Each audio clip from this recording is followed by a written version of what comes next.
I think, Madam Yes, sir. Swaika, we can start 6 Yes, o'clock. sir. Yes, sir. And Dr. Tushar, you can stop sharing your screen. And Dr. Harsh. I have stopped myself.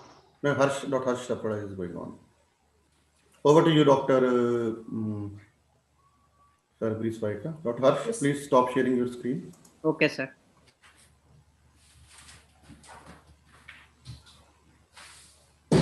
Yes. Good evening, one and all. On behalf of Research Society of Anesthesiology, Clinical Pharmacology, I welcome you all to the last academic webinar of the year 2020, organized by Rsacp West Bengal State Branch. One of the most integral part of anesthesia practice is monitoring during perioperative period and in intensive care unit. American Society of Anesthesiologists and Associations of Anesthetists of Great Britain and Ireland have mandated minimal monitoring such as pulse oximetry, NIBP, ETCO2, ECG, and temperature monitoring. But advancement in technology coupled with rising numbers of medical litigation has resulted in an increased demand for better monitoring systems. Thus, today's theme of academic is newer gadgets versus basic monitoring tools in anesthesiology and intensive care. How do we strike a balance? At the outset, I convey my heartfelt gratitude to the patrons of our society, Dr. Avtar Singh sir and Dr. Tej Kaul sir, and the webinar patrons, our very own Dr. S.P. Sharma sir and Dr. Naveen Malhotra sir, for giving me this opportunity to organize the scientific program. I also convey my heartfelt gratitude to the esteemed faculty who have joined this webinar in spite of their busy schedule. I am thankful to all the GC members for their kind support and guidance whenever it was needed. My sincere thanks to the delegates, including postgraduate students, for attending this webinar series. I welcome you all again. I would like to request Dr. Naveen Malhotra sir to say a few words before starting the scientific session. Thank you, Madam. Heartiest congratulations to Rsacp West Bengal State Branch for organizing this academic webinar. And Madam has rightly said, this is the last webinar only of the year and the decade. But these academic programs will continue in the new year also, yes, and in the next decade also. And I am very happy to share with you that our annual National Conference of Research Society of Anesthesiology Clinical Pharmacology will be held online in the first weekend of March 2021, 6th and 7th March 2021. You are cordially invited. Also, the academic programs will continue in the new year also. Since last 6 months, 1st July onwards, we have been regularly conducting quality academic programs under the banner of Rsacp every fortnightly by different branches across the country. And this trend will continue, and we will definitely have good quality academic programs. Before I hand over to my president, Dr. S.P. Sharma sir, I congratulate Dr. Sarbri Swaika, Vice President Rsacp, for organizing a very nice program and a very interesting topics are lined up. Best wishes to the state branch. I also put on record my appreciation and gratitude for the faculty, without whom any academic program loses its sheen and nature. So best wishes and thanks for joining us today in the academic program. Long live Rsacp. Thank you, sir. I request Dr. S.P. Sharma sir to say a few words. Yeah, good evening. Our patron of Rsacp, Dr. Kaul, past president, Dr. Avtar Singh, all office bearers, all speakers, chairpersons and participants. I welcome you all in the webinar organized by the West Bengal State Branch of Research Society of Anesthesiology Clinical Pharmacology. I really congratulate Dr. Sarbri Swaika, Organ Chairperson, Vice President of Rsacp, and Dr. Kasturi, scientific coordinator, and their whole Thank you, team sir. for continuous interest in the webinar organizing. And at this time also, they are organizing a very good webinar with a good topic. You know that in today's time, many new gadgets are available now in the market for the anesthesia practice and ICU practice. Like even the you can say wristwatch for the SpO2 or this measurement of blood pressure by fingertip or like that way, ECG and Android, all these things. But will these are as good as our basic monitoring system or devices? So today's webinar will have you good discussion about all this, and you will learn a lot. You will be updated with these things. I welcome all speakers, Dr. Harsh Sapra from Vedanta Medicity, Dr. Tushar from the Gujarat, Vadodara, Dr. Devanjali Rai from the Varanasi, Dr. Sandeep Sahu from the Lucknow, and Dr. Sudesh Kundu from the Kolkata. In fact, now this RSP is involving as the Pan India speakers and the involvement of everybody. So what I would like to say that the, we are organizing very good academics webinar, and or you can say that now everybody is well appreciating this RSCP, especially in the Rajasthan, in the West Bengal also. It is in good presence. So thank you very much, Dr. Saika. And I also welcome all chairpersons who will manage these sessions in such a way that there will be good interactions. I thank you to the all our participants. They will definitely updated with the knowledge. And with this, regards to everyone. Thank you very much. Happy New Year. Long live RSCP.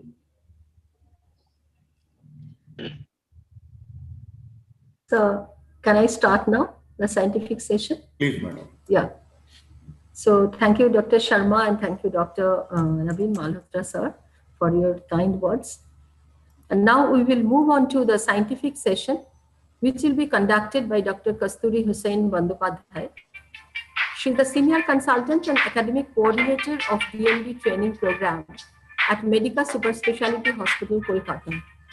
She is the instructor of BLS, ACLS PALS of American Heart Association and PPLS of Asian Society of Pediatric Anesthesiologists, and also the instructor of PALS, BLS, CCLS of Indian Resuscitation Council courses. Presently, she is the EC member of IPA Bengal and active member of IDA Kolkata branch. Her area of interest are head and neck surgeries, acute pain management, pediatric anesthesia, and resuscitation training. So over to Dr. Kasturi. Please start the scientific program. Thank you, ma'am, for your very kind and inspiring words. Good evening, everybody, and I welcome you warmly on this chilly winter evening. Before we wind up this year to the academic webinar of RSACP, and I can assure you that as the discussions unfold, we will be getting exposed to information and updates from our honorable esteemed faculties. Thank you so much again, once again, for joining us this evening. Going to the first topic of this webinar, intensive care sedation, role of anaconda and Mirus. Well, inhalational sedation has actually popularized after the introduction of the anaconda system, which is very compatible with the intensive care ventilators which are being used. And another new system called the Mirus system has been famous because it uses the desflurane without the circle system via an anesthetic reflector. So I am proud to have, we are all in fact proud to have Dr. Rsacp as a first speaker on this topic. And we are indebted to Dr. K.K. Mubarak and Dr. Anil Verma to accept the invitation to chair the session. Dr. K.K. Mubarak is the professor and HOD of anesthesiology, Government Medical College, Kozhikode. Sir has served the post of Secretary ISA Thrissur and Kozhikode and has more than 20 index publications to his honor. Sir is the editor-in-chief of Indian Journal of Anesthesia and Analgesia and has started the Calicut Anesthesia Academic Program. Welcome on board, sir. Dr. Anil Verma presently holds the chair of Professor and HOD of Anesthesiology, GSVM Medical College, Kanpur. He is the president of RSACP UP State Branch and the president-elect of ISA UP State. Sir has more than 20 national and international publications to his credit. We welcome you, sir. I would request the chairpersons to introduce Dr. Harsh Sapra, and then the talk can begin. Thank you so much, sir. Over to the chairpersons, please. Good evening. Yes, sir. Thank you. Dr. Mubarak. Yeah. I'm really honored to be part of this esteemed webinar by the RSACP and by the West Bengal unit. And I thank Dr. Kasturi and Dr. Sarbari Soiga for inviting me and allowing me to be in part of this webinar. And the theme selected is new gadgets versus basic monitoring tools in anesthesiology and intensive care. How do we strike a balance? And the first topic selected is use sedation, role of anaconda and mirrors. The speaker is Dr. Harsh Sapra.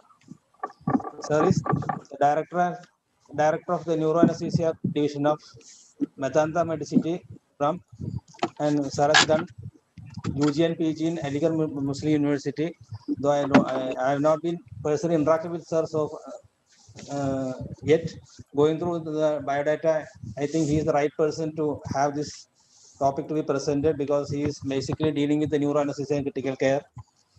And regarding the topic as such, the ICU sedation and is the the sedation part of in the critically ill patient is a crucial part in the management, and we are all using intravenous sedations and all those things, propofol, ketamine, and other sedations, but the using inhalation anesthetics is not much popularized, and it has come to the scenario, and anaconda and mirror systems are the newer ones, and I think we will be enlightened by by Dr. Harsapra regarding the newer gadgets in the ICU management using these newer techniques using inhalation agents. Over to you, sir. And I think over the next chairperson we may have something to tell, Dr. Anil Verma.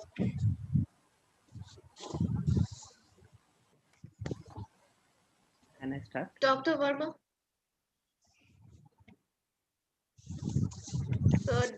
Dr. Sapra, sir, can we start the presentation? Thank you. I thank the organizers and the office bearers for inviting me for this crucial talk. If you allow me to share the screen, I will share the screen now. Sir, please go ahead, sir. Is the screen Yes, visible? sir. Yes, sir, it's visible, sir. Thank you.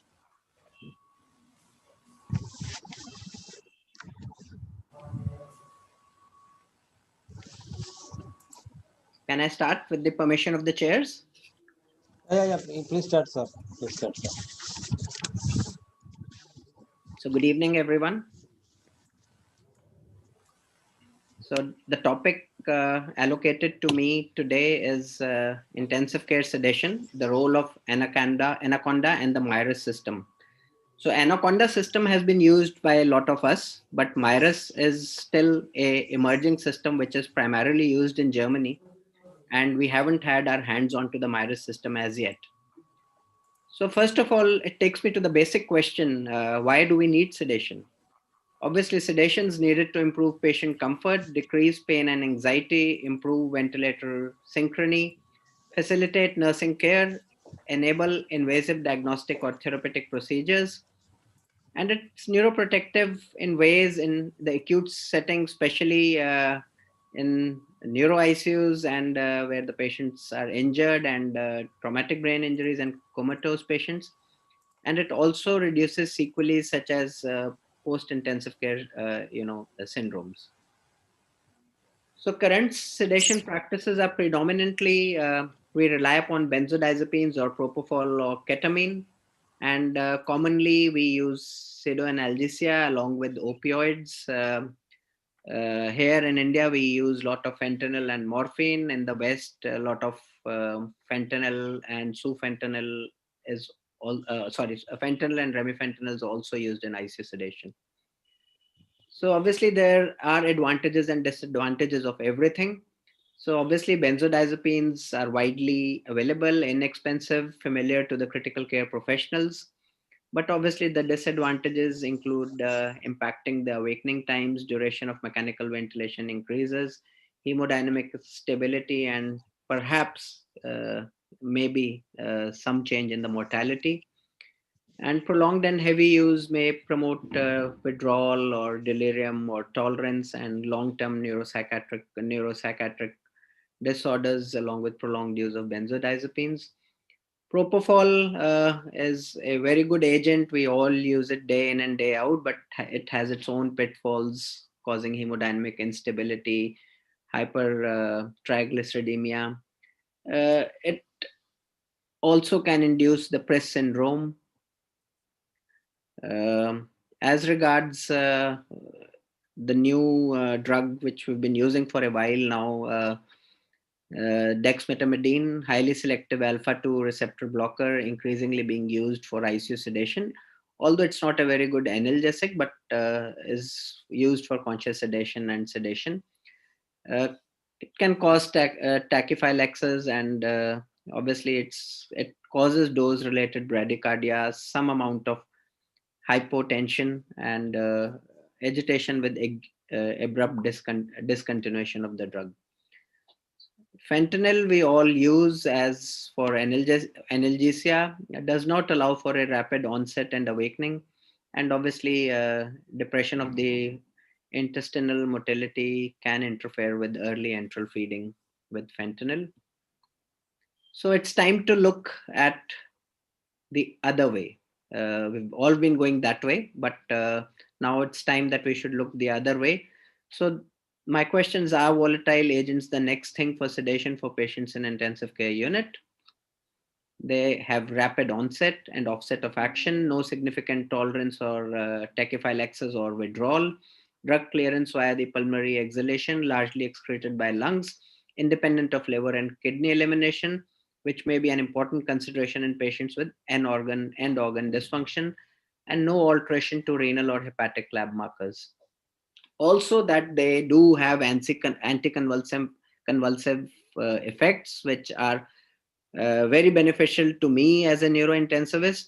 When I use the volatile anesthetics, primarily act on the cerebral cortex, depressing the sensorium, even at low concentrations, and leave autonomic functions like temperature control and blood pressure regulation undisturbed.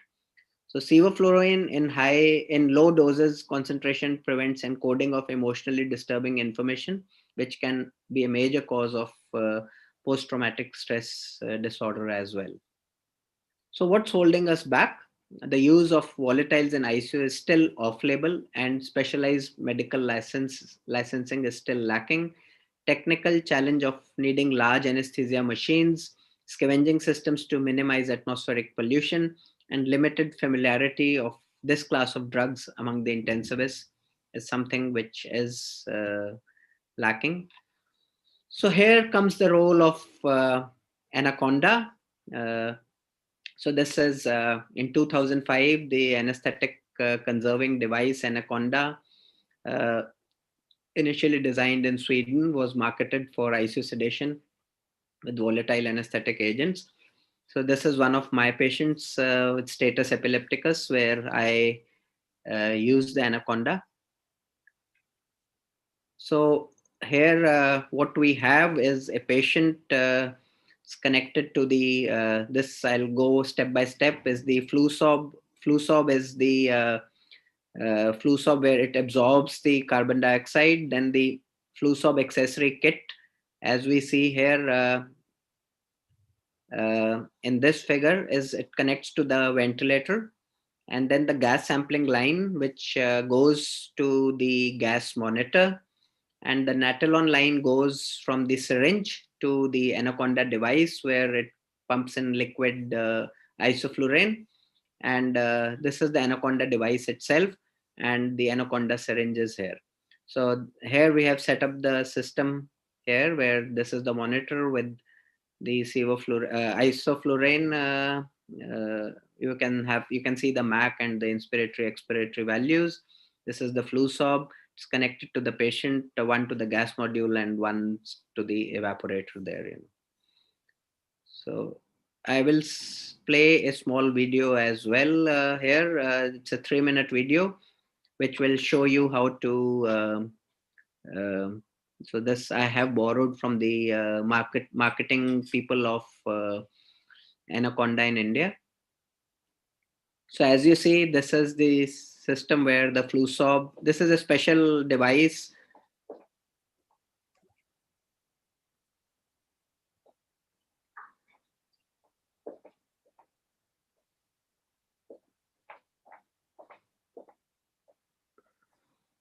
So if you see, we are connecting it to the ventilator, the flu swab is being connected. So that's Dr. Atul Kulkarni from Tata Memorial.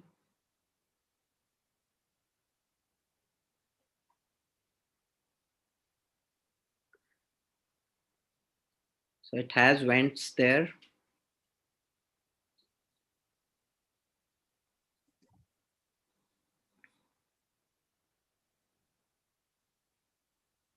The flu swab goes onto the ventilator. This is a special device to fill, goes onto the isoflurane bottle so that you can fill the isoflurane with a syringe. It goes onto the bottle like this. And there's a special adapter.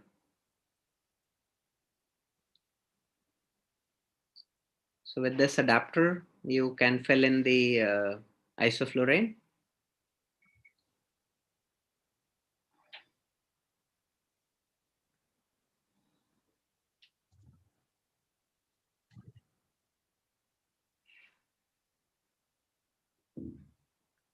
So be sure you don't leave any bubbles in the isoflurane syringe.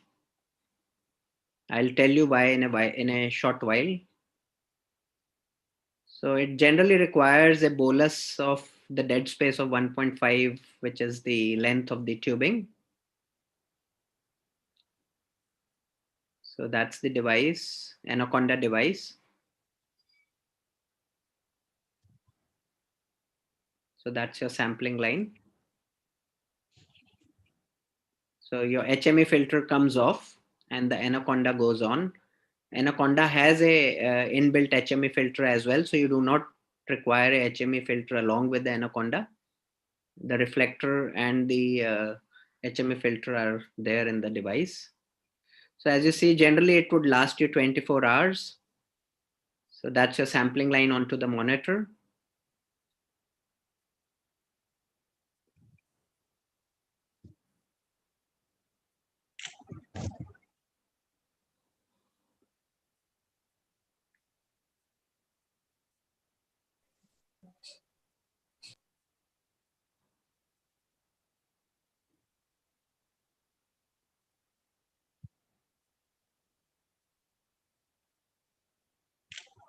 So 1.5 bolus is enough and is starting at 2 mils an hour after the bolus been given.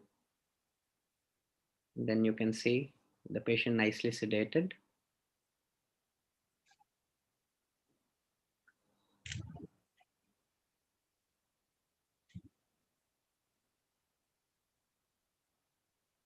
Okay. So moving on. So Anaconda uses a specific anesthetic reflector to reduce anesthetic agent wastage. The reflector inserted between the Y piece of the breathing circuit and the patient, as I showed earlier, is similar to a HME and takes 90% of the exhaled anesthetic and resupplies this during the next inspired breath delivered by the mechanical ventilator. It has an internal dead space of around 100 ml.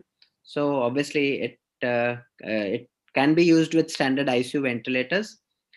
And a syringe pump continuously infuses liquid isoflurane or sevoflurane into a miniature porous hollow called the evaporator. which is at the base of the Anaconda device. That converts the volatile anesthetic agent from liquid to vapor state before inhalation, and activated carbon fibers interwoven in the HME serve to adsorb, store, and release the anesthetic vapors. A sampling port from the Anaconda device allows the expired gas concentration to be continuously displayed on the gas monitor. Once the monitor detects the anesthetic agent in the expired air, the infusion rates can be titrated to achieve the desired level of sedation. For sedation, the end tidal anesthetic gas concentration should be slightly more for 1/3 of the MAC, so slightly more than MAC awake, I would say.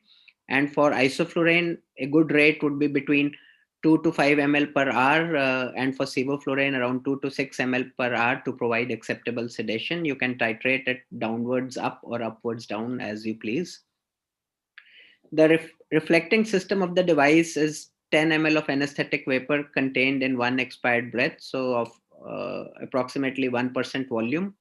Therefore, the infusion rates of the volatile agents need to be increased if the minute ventilation is increased, and the resistance is not more than the any other HME filter, standard HME filter available in the market. So device specific 50 ml keyed color coded syringe is there. The syringe barrel and plunger are made of polypropylene, while the piston is made of rubber, so that isoflurane, sevoflurane, once they are given, they do not normal syringes would they lead to some contamination, so that's why a special syringe is provided along with it. Isoflurane and sevoflurane are drawn from their container bottles into the 50 ml syringe with the special adapters which I showed, and are perfused continuously in the evaporator rod independent of the respiratory cycle. So the manufacturer recommends a device change after 24 hours, but it also depends on at what rate are you running the device. We have used it for approximately, although the manufacturers don't recommend, but we have used it for 40 hours in patients of status epilepticus. Other plastic syringes and extensions must not be used, as the volatile agent may dissolve and produce potentially toxic products. So the reason I was telling you that there shouldn't be any bubbles in the syringe, because the liquid anesthetic agent will evaporate into the bubbles, making them grow. And do not fix the pump high above the patient's head. The reason is this may lower the boiling point inside the syringe and can cause the growing bubble to the pump in the liquid anesthetic bolus into the device, a feature called auto pumping if the bubble increases. So make sure that they are lower than the head level, and secondly, there aren't any bubbles in the syringe. So dead space, I said, was 100 ml, so it's limited use in the pediatric population, and patients receiving lung protective ventilation, low flows, surfacing from respiratory distress, or suffering from respiratory distress, or presenting with high secretion load, the device is not an ideal device for these subset of patients. So ambient pollution, obviously 10% of the vapor gas still needs to be scavenged. This is done by the flue sob, and Anaconda plus scavenging releases only 2 to 4 ppm into the atmosphere, which is well within the US regulatory regulations for anesthetic gas and generally considered quite safe. Desflurane cannot be delivered by the Anaconda. This is because of the low boiling point of desflurane, meaning it cannot be administered using a syringe pump as is required by the design of Anaconda. So for that, we have another device called the Mirus. Mirus is not widely available. It is a device which is introduced in Germany. And the new Mirus system is the first to use desflurane with the anesthetic reflection instead of a circle system. So we haven't had our hands on to the Mirus as yet. I am not sure whether it's still available in India, but I haven't used the Mirus, but it is available in Germany. So it offers an automated and expiratory target controlled application of volatile anesthetic, irrespective of breathing parameters set on the ventilators. Unlike the Anaconda, the Mirus delivers anesthetic and monitors gas concentration as well as the ventilator parameters on its own. It also offers target controlled end tidal anesthetic concentration, as you would see with the vaporizers in the theater machines. So it has something similar, a Mac Pilot, which is a machine which special features of Mirus, a control unit which has monitors, and it controls the gas flow, pressure, volatile concentrations, and application. An exchanger, which is volatile anesthetic carbon reflector, and a exchanger is inserted between the Y piece of the ICU ventilator and the tracheal tube and connected to the control unit by a special multi-lumen cable, which would be connected to one end to the Mirus control unit and to the other end to the exchanger. So this is the Mirus exchanger, Mirus reflector, and the Mirus filter. It goes on to the Mirus controller, and obviously this goes on to the ventilator. So environmental safety, obviously ambient room pollution was minimal in most cases, and the measured value were within or below the recommended exposure limits. Only caution which was given was while filling the Mirus system. Clinical trials using the Anaconda device, obviously time of extubation was much less than in midazolam. Time to verbal commands was much less. Time to target sedation was more or less comparable.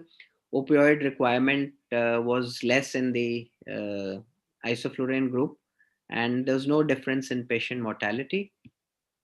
Isoflurane sedation was initiated in patients who require increased doses of midazolam in this particular study to meet the desired sedation level. Compliance was achieved quicker with isoflurane. Wake-up time was significantly shortened, and sedation costs were lower if you compare to what was required with other agents, IV agents. Sevoflurane sedation with Anaconda device. It's a child undergoing extracorporeal membrane oxygenation. Anesthesia using sevoflurane is efficient for children undergoing ECMO. This was a study which was done in France. I don't know whether it is, I think it is limited to a couple of children. So they have just used it as a trial device. NICE, the British organization, Anaconda for sedation with volatile anesthetics in intensive care, have come out with a publication on 6th of October this year. So there are 5 studies summarizing this in brief. The published studies on the original Anaconda device suggest that sedation with volatile anesthetic using Anaconda is effective. 2 of the studies showed reduced extubation time, and 1 showed reduced length of intensive care stay where compared to IV anesthetics. So another study in 2017, study design and location of 610 patients, 8 studies, intervention and comparer. Intervention: inhaled anesthetic, isoflurane or isoflurane or sevoflurane through Anaconda, compared with IV anesthetic with propofol or midazolam. So times to extubation after intensive care admission or stopping sedation were 74 minutes and 76 minutes. So, 74 minutes and less in patients sedated with volatile anesthetics. There was no difference found in the length of intensive care stay, and patients sedated with volatile anesthetics had lower trop-I concentrations, so might be suggestive of reduced cardiac damage with these volatile anesthetics. I'll skip this particular study. So I'll go to the sustainability. Studies show that Anaconda is environmentally safe in an intensive care setting and reduces isoflurane consumption. This reduced consumption is important because volatile anesthetic vaporizers, including isoflurane and sevoflurane, contribute to global warming. So potential impacts and expert views: that device could be life-saving in acute asthma. Volatile anesthetics use could lead to potential improvement in lung inflammation and gas exchange in ARDS. It can be used to manage sedation in difficult circumstances, if IV, difficult IV excess, managing delirium and treating withdrawal, providing sedation where there's difficult or limited IV access, treating patients with history of alcohol abuse. And particularly in my case, I use it a lot in status epilepticus, where patients are not able to step up therapy of 4 or 5 anti-epileptics, and along with it midazolam, propofol, and even ketamine. So vaporizers, initially we used to wheel in the machine from the theaters, but now we've started to use Anaconda, and I tell you, volatile anesthetics work magically in status patients. Waking up times are faster using volatile anesthetic agents, and using volatile anesthetic enhances the ability to make neurological assessments, which is useful when assessing brain injuries. So there are some recent ongoing studies. These are studies ongoing in France, where assessment of this device, novel methods of non-invasive sampling of distal airspace in ARDS with received inhalational sevoflurane. There's another study, sevoflurane for sedation in ARDS, again still recruiting and ongoing in France. And this one is another study where they are randomized control open label study to confirm the efficacy and safety of sedation with isoflurane in invasively ventilated ICU patients using the Anaconda device. This is ongoing in Germany. Interestingly, it has been studied in COVID as well. The study is still ongoing in France. The Anaconda device is being used, and this study is ongoing as well. So Mirus with desflurane was used for 24 hours in a patient suffering from ARDS. This is another study of Anaconda and Mirus, where they used it concurrently in the same patient. Sedation was switched on the day 4 from midazolam sufentanil to desflurane administered via the Mirus, and sufentanil was decreased from 0.95 to 0.38 mics per kg per hour. Thereafter, isoflurane was applied with the Anaconda and the Vamos gas monitor. So the findings were awakening and washout were considerably shorter than after isoflurane in the same patients with Anaconda. However, the consumption of desflurane was high. So they concluded that desflurane sedation with Mirus seems promising, but the reflector needs to be improved to absorb and adsorb and resupply more of the anesthetic agent.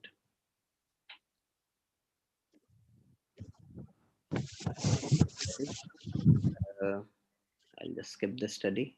And so in a nutshell, ideal ICU sedation continues to be an elusive goal.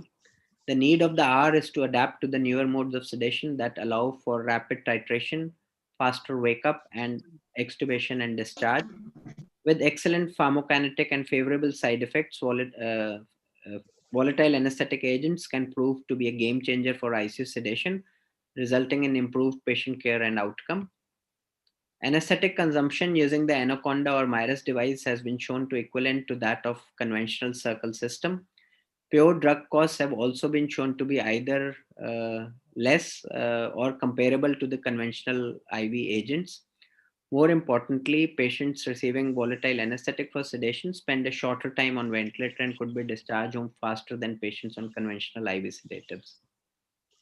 So with this, I thank you all with this cartoon saying opportunity is missed by most people because it is dressed in overalls and looks like work. Thank you.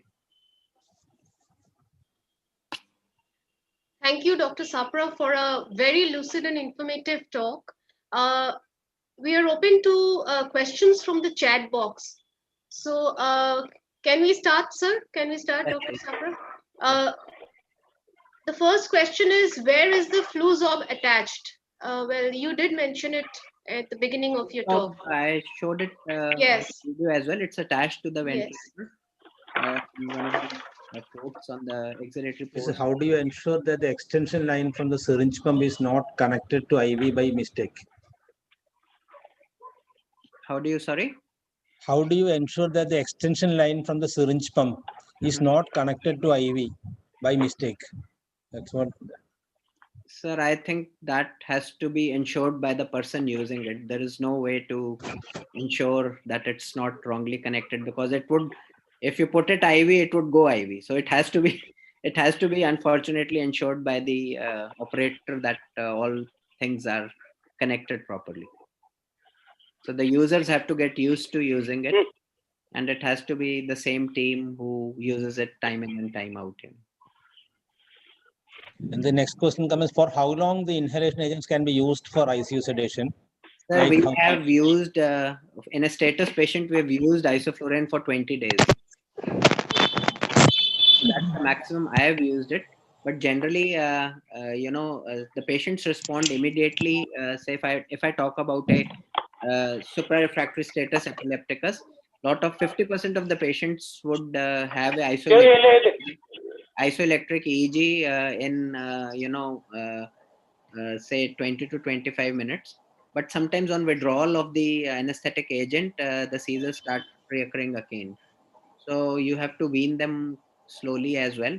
Majority we would get off in 2-3 days, but particular patient we've used it as long as 20 days. And we monitor the usual LFTs and the usual RFTs and usual things when we. and so then the next question has come as cases where the use of anaconda provide benefit over other methods. Mhm. Sir, so it would be beneficial, especially in cases of refractory status asthmaticus, status epilepticus. These would be two key places where I would use it, because as we all know that even in anesthetic in our theaters as well, bronchospasm is cleared very, very quickly with increasing the vapor on the vapor flow.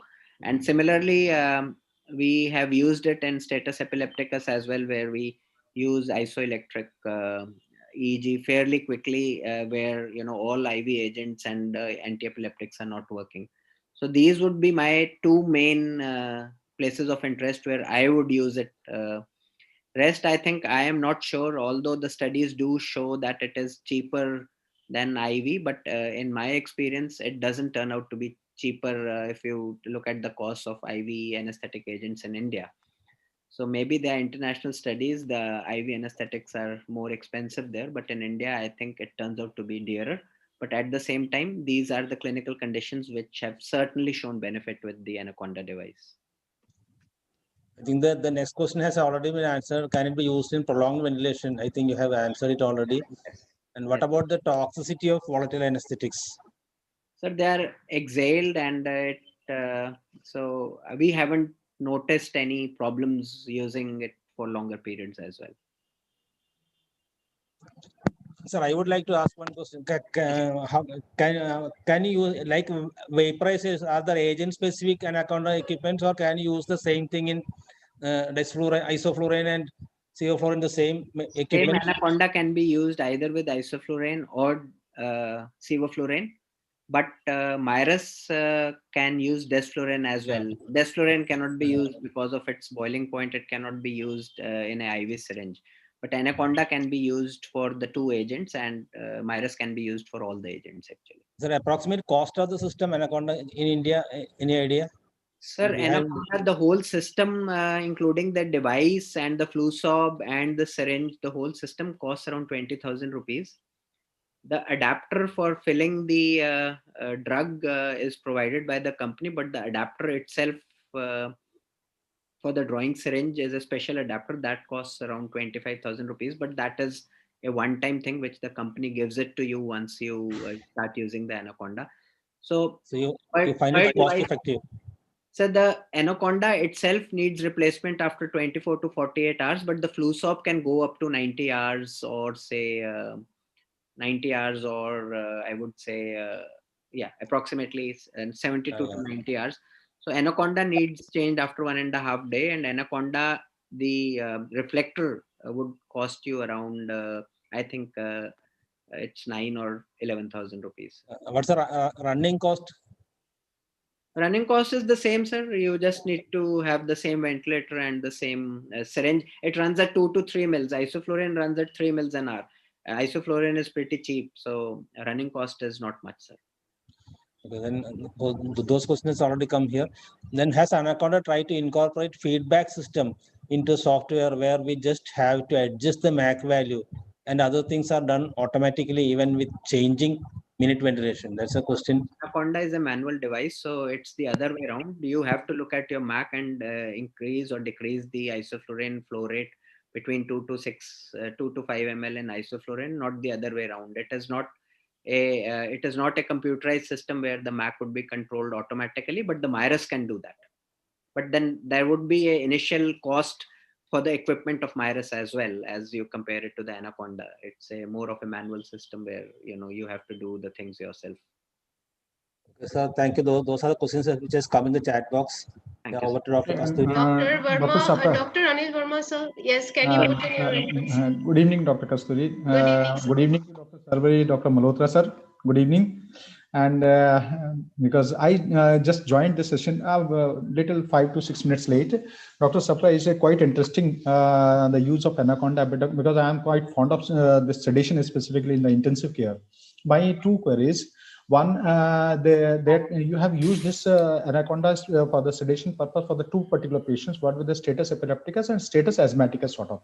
sir. I said that the two main indications, but I primarily use it for status epilepticus. Status epilepticus. So if the patients are being intubated and put on the ventilator, so you use it as a sole agent for the sedation, or you use analgesic along with it, because the analgesia itself is a component for the sedation intensive care. That's what I showed in the studies as well. So we have noticed, see, the two things, sir. For status patients, a lot of analgesia is not needed. They're not trauma patients, or they're not patients who would require high doses of analgesia. They would require interruption of their seizures, as regards through sedation or through antiepileptics. So we do not use Anaconda as the first step. Obviously we exhaust our options with our agents. You have a step-up ladder where we would use 3 to 4 antiepileptics. We would use propofol infusions. We would use ketamine. So we decide as per with the neurologist and the continuous EEG whether to use inhalations. If they're not subsiding with anything, we have seen good results with isoflurane. Previously we used to bring in the machine from theater, although scavenging wasn't it's not ideal, but we use Caesar cessation with volatiles. With advent of Anaconda, that problem's solved as well, where we can have the scavenging as well. Flusoft can absorb it. So as regards sedation, it provides very good sedation and cessation of seizures. Analgesia, we do run fentanyl with it if analgesia is required, but the dose of fentanyl also decreases as compared to other IV anesthetic agents, and that's been shown in studies as well. But honestly speaking, we require very little analgesia in our status patients per se.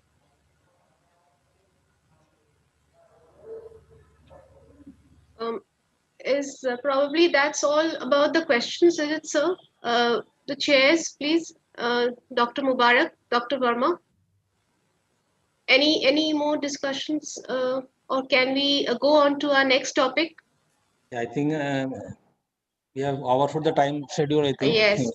Yeah, Thank you, Dr. Sapra. It was a very lucid and extremely informative lecture and very fruitful discussions. Thank you. So we move on to our next topic.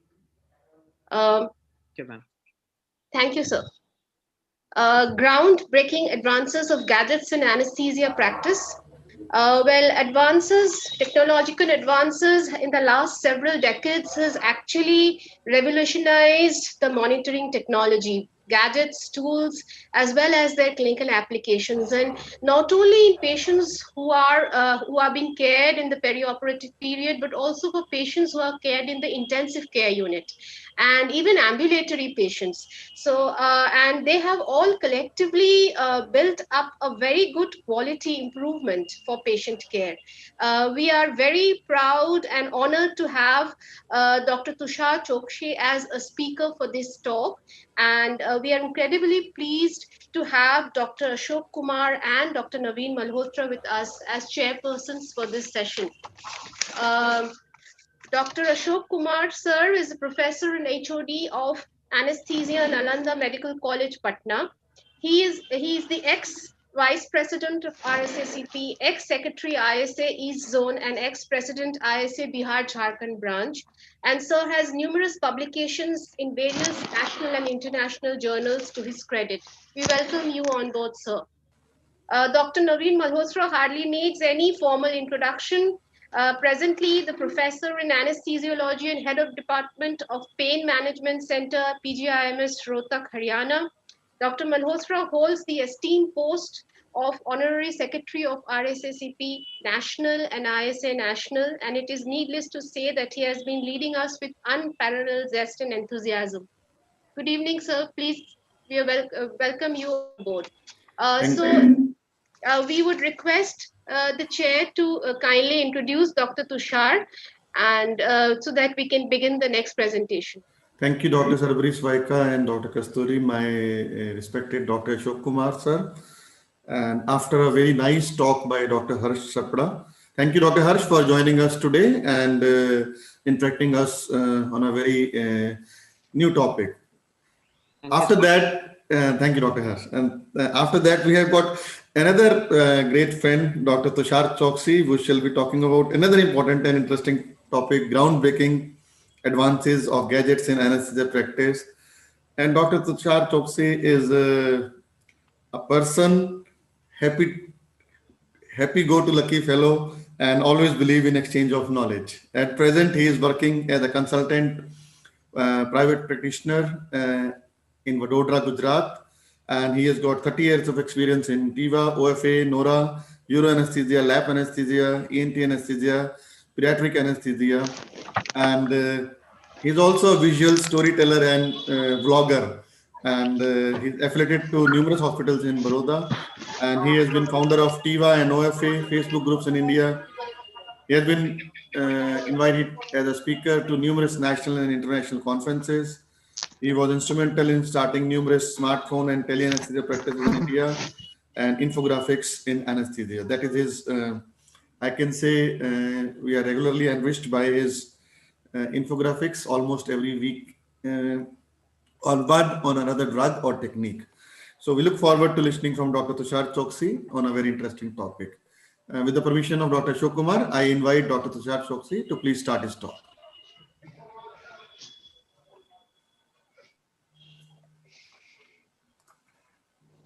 Can you see my slides?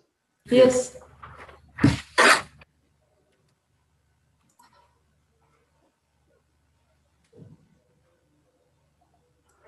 Thank you, Dr. Naveen sir.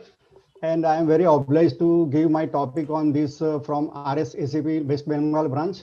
And today's my topic is on groundbreaking advances in gadgets in anesthesia practice. So there is first slide of disclaimer in my topic. This presentation is for medical information and knowledge.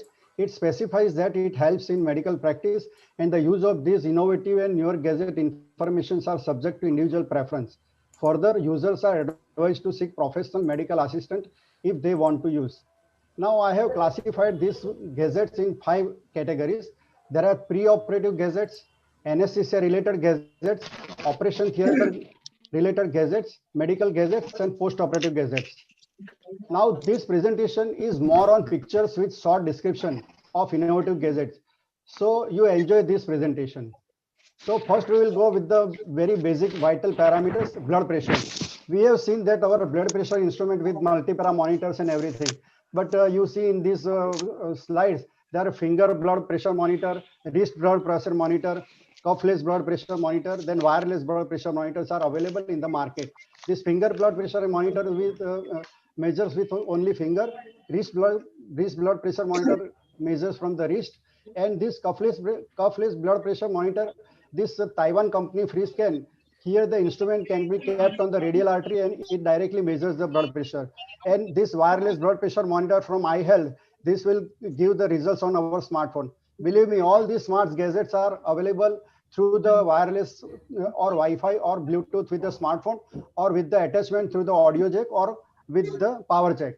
Then thermometer. See, this Medicina company came with this thermodoc infrared thermometers, and it is a smartphone attached. We have to attach with the this audio jack, and it gives the result in the smartphone. And these are the device like the multifunction smartphone infrared thermometers are available in the market. It supports the human body, water, food, and environmental temperature testing. And the Kinsa company came with this smartphone thermometers.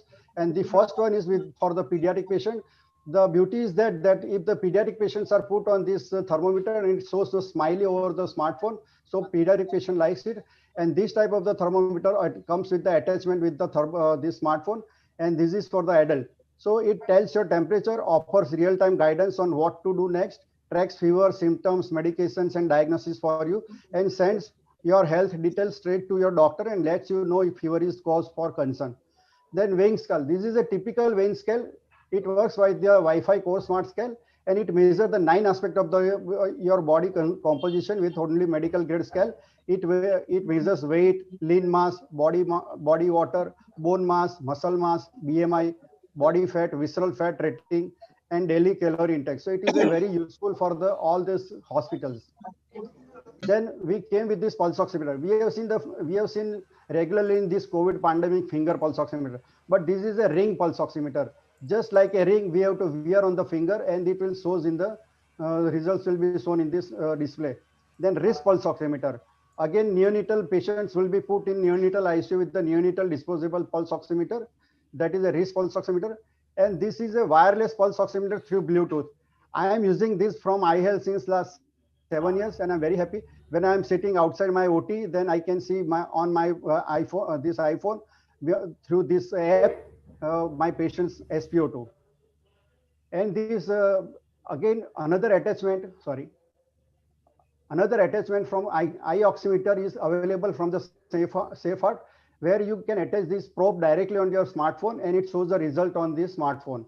Then even all the smartphone having a near field communication, this device, then it pulse oximeter will be this can be seen by the NFC also, and it is coming in the market very soon. Now disposable probe, SpO2 probe, forward sensor probes are also available in market. Even in tongue probes are also available in the weight anesthesia market.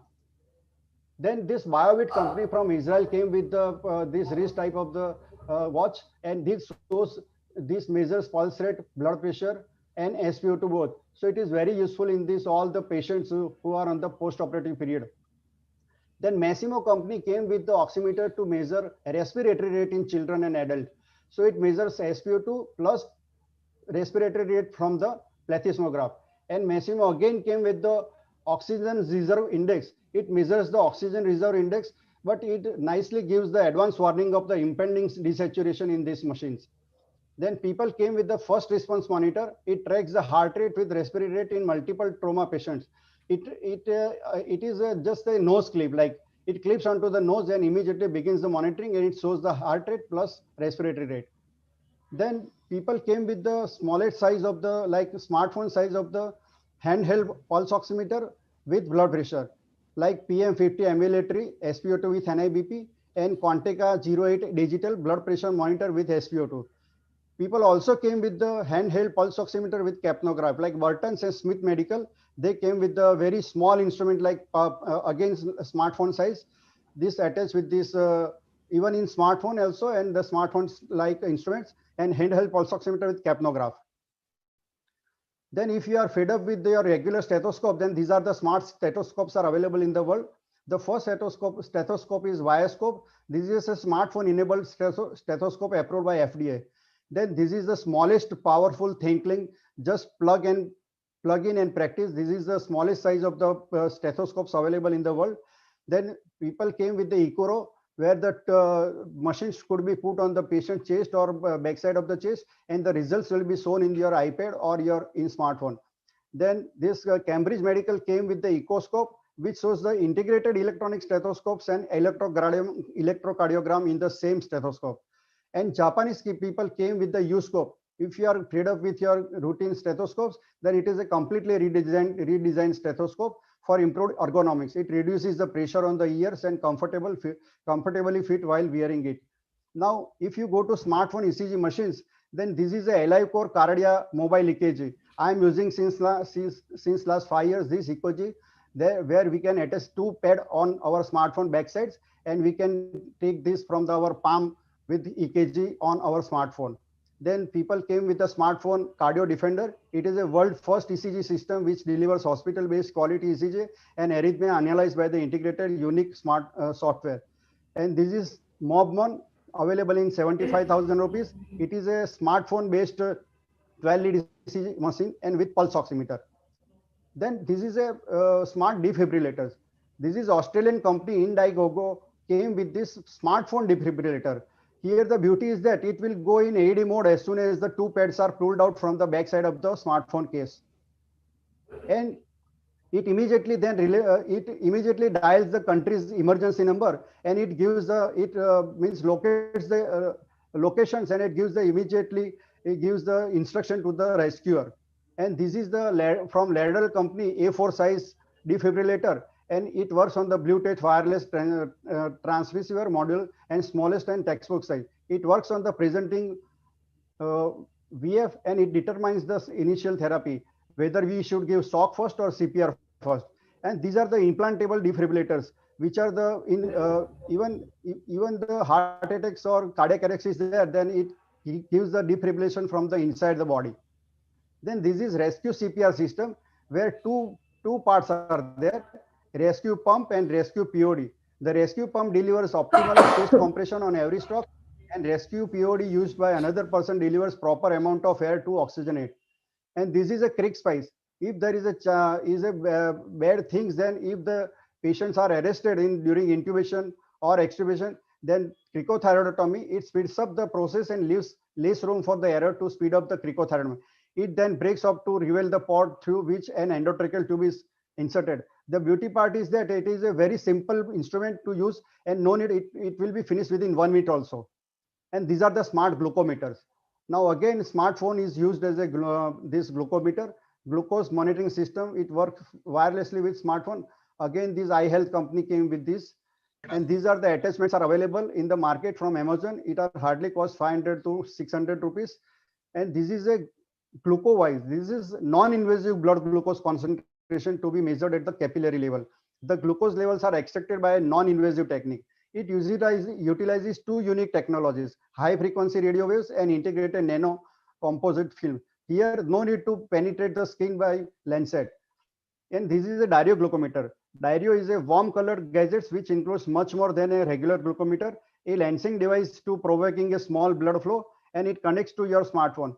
Believe me, all these gadgets, what I am showing you, they work either through the smartphone, either through your any gadgets, or via software, or via Bluetooth, or via Wi-Fi.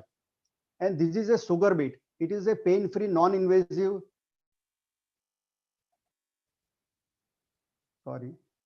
It is a continuously monitoring and small disposable patch painlessly stuck on the user's arms, leg, or abdomen. It measures the body's glucose level via the skin, connected to a small electronics sensor, and results shown in the watch like a smartphone, smart wristwatch.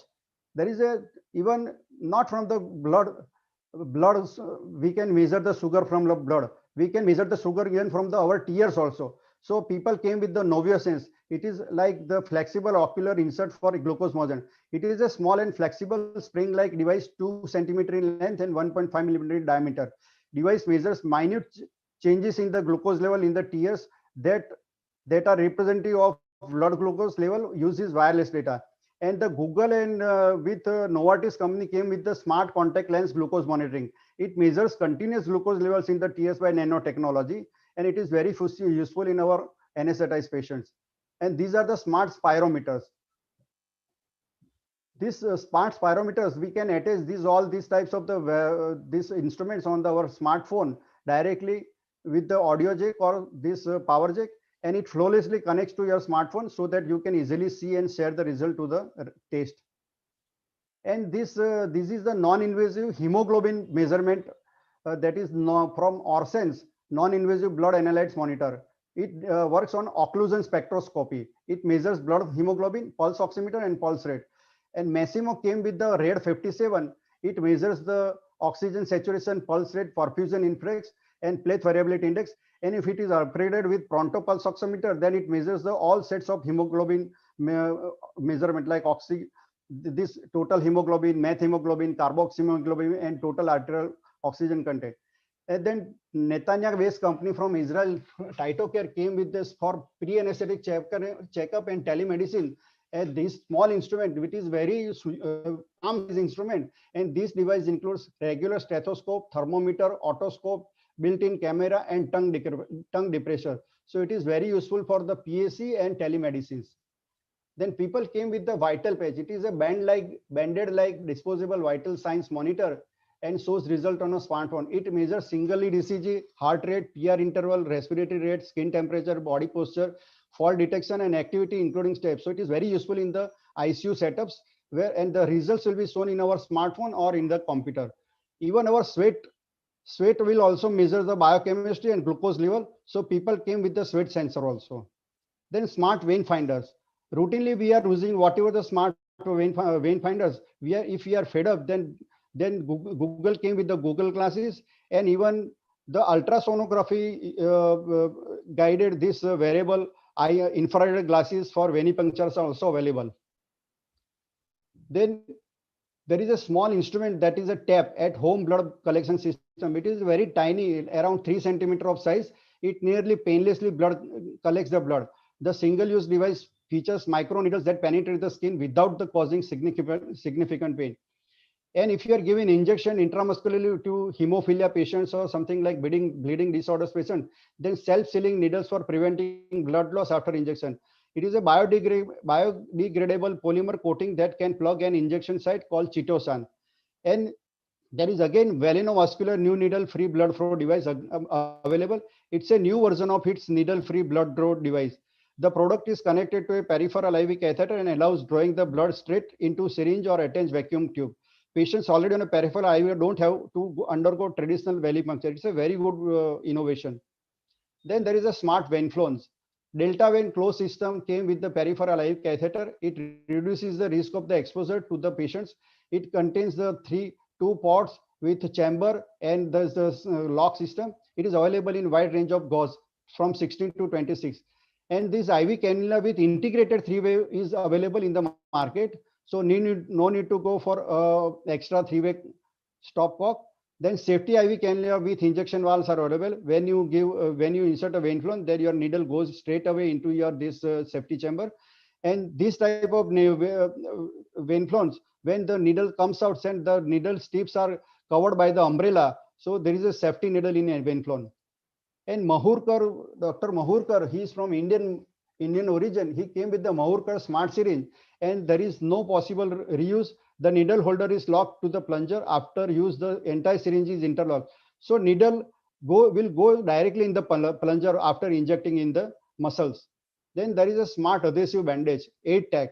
They are waterproof bandages, come with the anticoagulant, antibiotic, antifungal, and wart remover. It releases a multi-compound therapeutic substance to the sterile pad. Then this is the anti-snore devices for the post-operative period. Patient for chin-up from Dupiakov company, chin-up type of this snore devices came. Patient's airway support device used for the MAC and TIVA sedation procedure. And in our even again post-operative, if the patient is having very sedated, then anti-snore chin support straps belt are available on Amazon. It is hardly of 230 rupees. And this type of the smallest CPAP available in the world, that is a Airing from Airing. And they have got a inhalation port, and exhalation port, and there is a housing. And the people came with the snore-free nose clips. It gently opens the nostril to increase airflow, and built-in magnet provides magnetic therapy, and it is a non-invasive. It is also around 200 to 300 rupees. Then in my gastroscopy practice, I have developed this type of the endoscope. I have seen this type of the endoscopy mouthguard and mask. This is a Rsacp fiber optic intubating airway.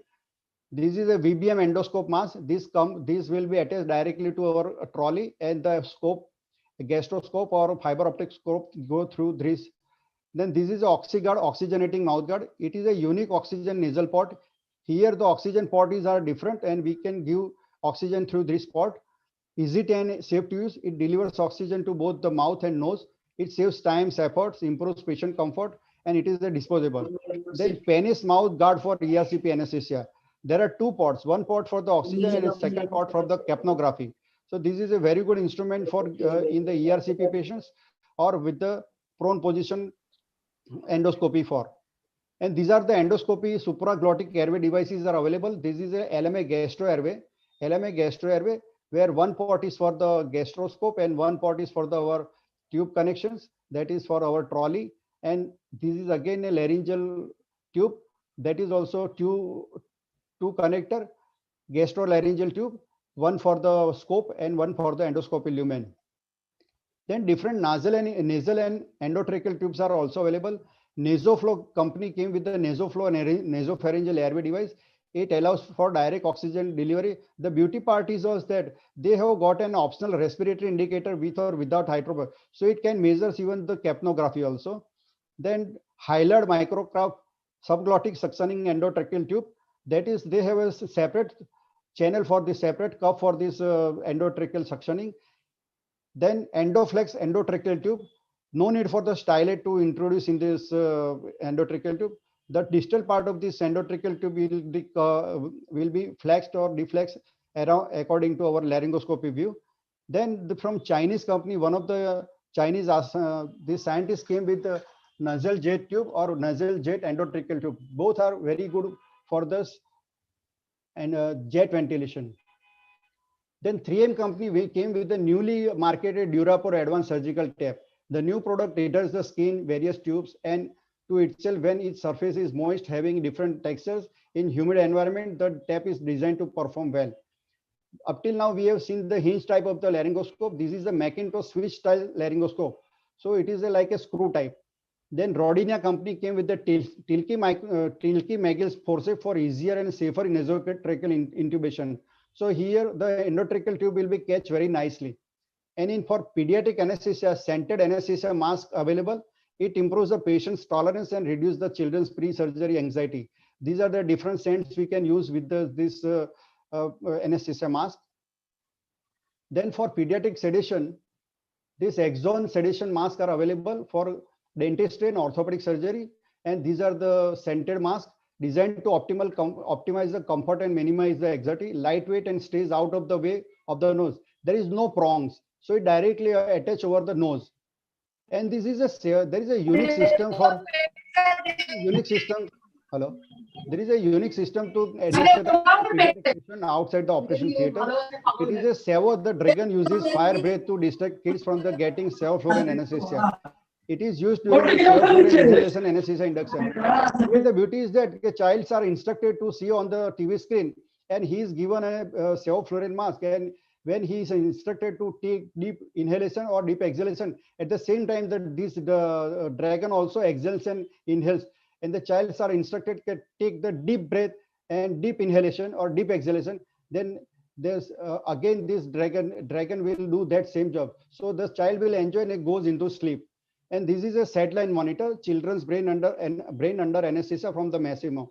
It assists the maintaining the proper depth of the anesthesia to prevent side effects while helping to improve post-surgical unit. These are the video laryngoscope, smart video laryngoscope. I have developed this smartphone video laryngoscope 5 years back, first time in India. It is an industrial boroscope, and I have attached with my smartphone. My smartphone works as a monitor and as well as light source, and very economical and easy to use. Anybody from any part of the world can use this type of the video laryngoscope in the initial period, and we can even in 500 rupees, this type of the Android boroscopes are available in the Amazon. And this is the first time laryngoscope with built-in suction. It helps to speed the patient's intubation, particularly benefiting in emergencies. And now the disposable video laryngoscopes are available in the market. And this is anapanogard. It automatically keeps the endotracheal tube cup pressure at the right pressure. A system that automatically adjusts the pressure of endotracheal tube cups. Then the rapid positioning intubating stylet. The new type of stylets are available. It dynamically intubates the stylet with controlling tube which can flex and retroflex. From this catch we can flex and retroflex the endotracheal tube end. And these are the smartphone USC machines are available. This is the latest one, Butterfly IQ multi-purpose pocket size ultrasound. I have seen this instrument in my colleagues, and these are the software we can download in the iPhone, and there are attachments are available through the audio phone jack. and we can measure the sonography through this software. And Philips and Herberts also came with this mobile uniscanner, this ultrasonography like smartphone. And this is for the Neuropol echogenic needle from Equic company, Plexus needle with the latest ultrasound reflection technology. It is specifically designed for the ultrasound guided regional anesthesia procedure. Now, if you are alone to give the regional blocks, then this is Safira system, that is a safer injection for regional anesthesia. The anesthesiologist administer regional blocks in it allows the anesthesiologist to deliver regional anesthesia without relying on an assistant to actually inject it in the right pressure. And for the PG students, there is a spinal simulator for learning how to place needles for the blocks are available as TRIS 1.0. The device is essentially a representation from human with transparent tissue so that the bones of the cheek, back and spines are clearly visible. And these are the epidural space and spinal space locator instruments are available from, one is from Equic company. The sound waves means the acoustic puncture assistant device. The penetration of the epidural space is indicated by clear variation of the acoustic signals. Here the signal will decide that how much you are inside the epidural space, and they will say, safeguard to you. Then this Acuro Rivana company came with the first ultrasound based system designed specifically to help you apply spinal and epidural anesthesia with automated identification of the epidural location and depth. This CompuFlow epidural anesthesia system measures pressure at the needle tip. It able to provide precise and continuous measurement of the pressure at the tip of the syringe, both helping the guide anesthesiologist when assessing the epidural space and recording the procedure for any post-op preview. And this EPIC from this polydiagnostic come with the 2.4 millimeter of the disposable epiduroscope. It is the smallest size available in the world. And these are the trolley. Why I put these slides? Because these are the typical trolleys developed by the Britain company Supera. This is oxygen concentrator which are attached with this trolley, and the oxygen no oxygen bottles are required for this, and it gives the complete trolley with a ventilator, with a vaporizer. And so this anesthesia machine is with oxygen concentrator. And these are the anesthesia depth monitor from the now Fresenius Kabi has taken this instrument. So it's a QCon and QNOX anesthesia. This was the earlier version, and this is the latest version. Then this NOL monitoring, I think Belgian company came with the nociception level monitoring. NOL guided analgesia reduces the risk of excessive use of the or underuse of opioids and associated complication. And this is typical anesthesia workstation with agent management features. It provides live monitoring of the agents in use, helps to reduce the waste, and creates a report at the end of each procedure based on the calculation of agent use. And this our Anshul company came with the two surgical glows in a glows, that is Gamex PI. The inner glows is bright green color, while the exterior one is the natural skin color. If the exterior glow is damaged by scalping, then for example, the green from the glow below suddenly pops out. It's certainly a nice safety feature for the clinician. And this is the smallest ventilator available in the world. That is only even smaller than the A4 size. The beauty is that it is used from the street to stretchers to in the air in the OT or in ICU. It supports invasive, non-invasive or transport ventilations. And you can have a pulse oximeter integrated with this ventilator. It is from the BD company. And these are the smart Wi-Fi switches and plugs for the OT gadgets to the artificial intelligence. So you can manage all the gadgets and OT lights through your smartphone only. And even the hospital light bulbs that disinfects and kills the bacteria. The light targets naturally occurring molecules called porphyrins that exist inside bacteria. The light is absorbed and are excited molecules produce reactive oxygen species inside the cell. And the 405 nanometer emitted from indigo light creates a chemical reaction inside the cells similar to the effect of the bleach. So it disinfects the our OT operation theater and outside operation theater. And these are the digital plaster, a device meant to be embedded in the ordinary plaster that includes sensor for monitoring health related data such as blood pressure, temperature, and glucose level. And the people came with the Vittigel hemostatic jet kills. It gel that stops bleeding in seconds. When directly applied to the source of the bleeding, it rapidly adheres to the wound site and stops the flow of the bleeding by creating a mechanical barrier. This allows the body to build a strong natural clot without the need for applied pressure. Then we have seen the syringe infusion pump 1 or 2, but these are the 4 in one stand, 6 in one stand, and even China company came with the 12 syringe infusion pump in the one stand. And this is a bio-weld one. This is a cold cautery. It's a unique device to seal surgical incision using cold plasma gas. And this is a drug releasing sticky space. This is recently introduced in 2020. It's a novel polymer technology for, and it is only available just now for the ibuprofen only. And this is the Riba. It developed in the Japan, and this is a robot for interactive body assistance. Though no need for stretchers or wheels. Riba is the first robot that can be lift up or set down the real human from or to a bed. It is a programmable. If you give them instruction from OT to ward, then the robot will carry the patients from that only. And this is a Striker wireless hospital bed with smart monitoring features. A new completely wireless hospital beds that supports that spots the number of smart patients monitoring feature. When connected, the bed will stream parameters such as bed configuration, including the position of the side rails, exit alarms, and movement to hospital's information systems so that important events can be noticed and recorded. These are the electronic underwear preventing bed sores. The electrical underpants deliver a small electrical charge every 10 minutes. It activates muscles and increases the circulation in that area and effectively eliminates bed sores, thereby saving lives. And these are the portable CT scan and portable MRI. Somatome, this Siemens Somatome on-site mobile head CT scanner. The device can be easily brought in directly into the patient's room, and thanks to its powered wheel and an onboard battery, the only one person is required to move newly CT scanner from room to room. And this is portable MRI. Portable MRI wheels right to the point of care, plug into the standard three-prong valve of it.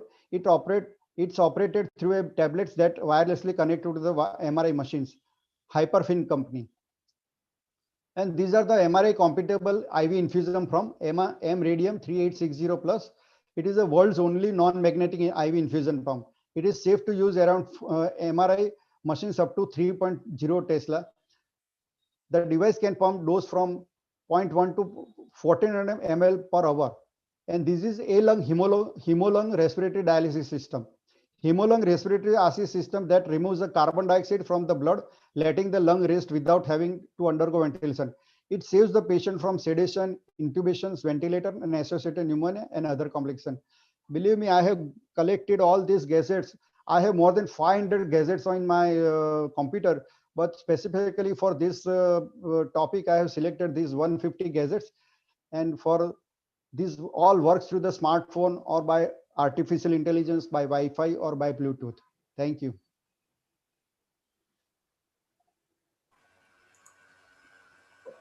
Thank you, sir, for a very captivating and extremely interesting list of gadgets. I mean, we are absolutely stunned by the list. I would request the chair to take up the questions in the chat box and Thank you, carry on. Dr. Kasturi. Heartiest congratulations, Dr. Tushar, for, yes, she has very rightly pointed out a galaxy of newer gadgets in all the practices, whether it is a BP monitoring or to as advanced as a bedside ventilator. There are a lot of questions from Avnish, so I'll straightway invite him rather than typing him. Avnish, you can ask your questions to Dr. Tushar directly. Also, unmute yourself and please go ahead. Good evening, sir. Thank you so much for giving this opportunity. Good evening to all the faculty and colleagues. Tushar sir, this was a really great talk, and I was feeling like Alice in Wonderland for the whole talk. And I think you can write a complete book on this, especially for the upcoming anesthetists. Yeah, thank you, sir. Yes. I would like to tell you, I am also interested in artificial intelligence and machine learning. So I just have some questions like, is there any regulatory framework presently which is trying to regulate the licensing of these gadgets, because they can be used by anyone, even non-anesthetists? Just now, there is no licensing authority, not even India, not in outside India. So some instruments are FDA approved. I have not written that, but more than 30% gadgets are FDA approved. something like that. This stethoscope with this ECG and this integrated EKG. They are Cardia Mobile EKG on smartphone. Then Indiegogo, this defibrillator. They are all FDA approved. So some are FDA approved and some are for the laymen's or for the doctors or even for the paramedical workers. Okay, sir. Sir, one more question, last question. That suppose we use such a gadget and it results in a medical error or failure, then who is responsible for the error? Is it, even if the device is FDA approved, will the company be responsible, or we are responsible for that? But the Dr. Avni, it is for even the FDA approved gadgets, even your anesthesia workstation also, even in the multi-para monitor also, anybody can litigate on any instruments, even whether it is FDA approved or even it is not FDA approved. So I don't think that is a litigation. Litigations will be every. So that's why I put a first, let's say, disclaimer. Okay, if you want to use all these instruments, and then seek the professional colleagues' helps or the company who is making. I understand, sir. Thank you so much, sir. Thank you, Thank you, Naveen, sir. Thank you. Dr. Tushar, can you please put on your video, please? It's off. Okay, thank you. Thank you, sir. Somebody has asked a question, and Dr. Shashikala has asked a question. What is the cost of mobile ultrasound, and it is available? Is it available in India? And no, I add on to it. Use of mobile ultrasound with PCP and AT restrictions in India. In India, it is not allowed. But when my friend came from this US and he has shown to me, he's a radiologist, and when came from the New Jersey, and in his iPhone, he has shown me the software of Butterfly IQ, but he has not brought this probe also. But I have seen only this software, and he was telling that it is available in, I think in Indian rupees, 2.5 lakh rupees of the software, and you have to take the separate probe for that. That is a 3.5 hertz something. So as of now, it is not available in India. It is not available, and it is not even licensed to use. Licensed to carry. Right. Dr. Lalit Regar is asking about the cost of transparent spinal stimulator. No, sir, I don't have an idea. No, any idea. Okay. No, I don't have. Okay. Others are complimenting you. And last question from Dr. Arun is, Connox is for anesthesia monitoring or analgesia monitoring. Right. Deep anesthesia monitor. Yeah. Anesthesia depth monitor. It is a. Right. Yeah, it is a anesthesia depth. See, it is now taken by the Freshness KB, and in India, more than 500 machines are now in use. And in South India, Kerala, in one medical college, they are using more than 10 Connox machines.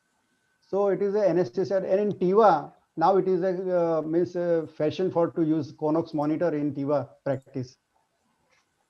Right. I'll invite my co-chairperson, Dr. Ashok Kumar, sir, to say a few words.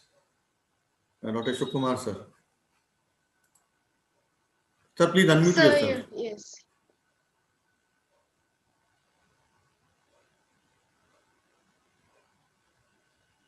Am I audible? Yes, sir. Yes, yes, please. Sir. Yeah, to have a nice interaction with all of you. And Dr. Tushar has presented a very good thing for everybody and a large number of gadgets. And I think everybody will be. You are not audible, sir. This.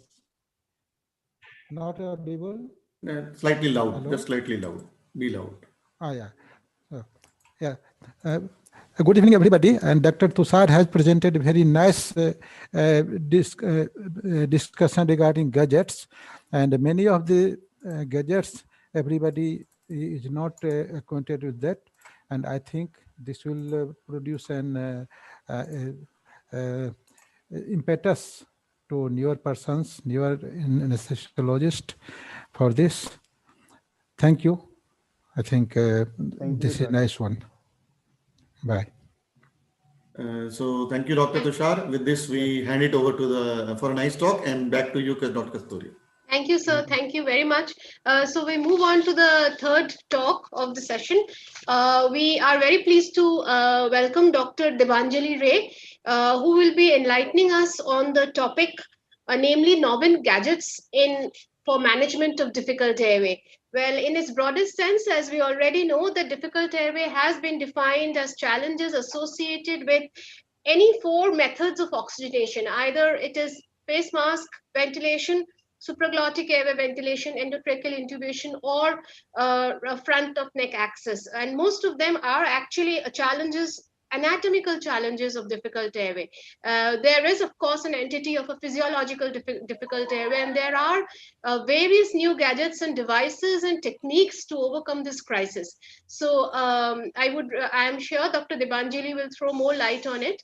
And it's a privilege and great honor to welcome Dr. Gurjeet Khurana and Dr. Shravani Basu to kindly chair the session. Madam Gurjeet Khurana is presently a professor and in the Himalayan Institute of Medical Sciences, Uttarakhand, and she holds special interest in the intensive care medicine and trauma care.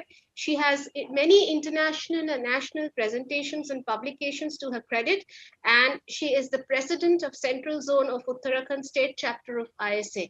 Welcome board, madam. Dr. Shravani Basu is in charge and head of the Department of Anesthesiology and Surgical ICU of B.R. Singh Railway Hospital, Kolkata. And Madam has been the immediate past president of ISA Metro City, Kolkata, past scientific secretary of ISA West Bengal branch, and is an active member of the IDA Kolkata branch. We welcome you, Madam. So we request the chairpersons to kindly introduce the speaker, Dr. Debanjali Ray. Okay, Dr. Debanjali Ray, she is at present the Assistant Professor, MP MMCH, Tata Memorial Center, Varanasi. She, in addition to her master's in anesthesiology, she is also a fellow of interventional pain management. She has many publications to her credit. She is the winner of the Basudev Guha Memorial Best Paper Competition of West Bengal. She has got the gold medal in Rukmini Devi Award of ISACON 2012.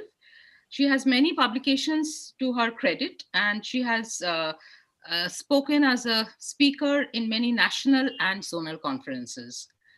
With this, I hand over the mic to Dr. Gurmeet. Good evening, everybody. Today's topic, that is novel gadgets in difficult airway management by Dr. Ray, is an insight. Since we all know that airway management is an essence of anesthesia, and without getting it right, all that follows is arguably futile. This is what we all anesthesiologists fear of.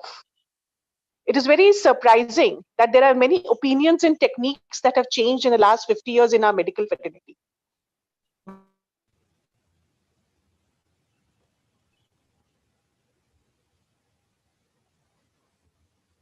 Ma'am, your audio is off. Ma'am, please unmute yourself, ma'am. I have unmuted myself? Yes, yes. Thank you, ma'am. Now you're audible, ma'am. Okay, sorry, sir. We all know that airway management is essence of anesthesia. And without getting it right, all that follows is arguably futile. That is all that we all fear of being anesthesiologists. Now, our specialty is the youngest specialty in medical fraternity, which has seen a remarkable change in the last 50 years. And so it is not surprising that protocols, opinions, techniques, gadgets, all have seen a great change over the few years. But the most remarkable change that we see is in the airway management. There may be gadgets, there may be protocols, there may be opinions, there may be techniques. So today's topic, that is novel gadgets in difficult airway management, is unique in the way that this is what we all fear of. And we should always be aware of what newer things are there, which can make our life more easier in these situations. I hand over the mic to Dr. Ray to put an insight into this topic. Thank you. Thank you, ma'am. Thank you for your kind and supportive words.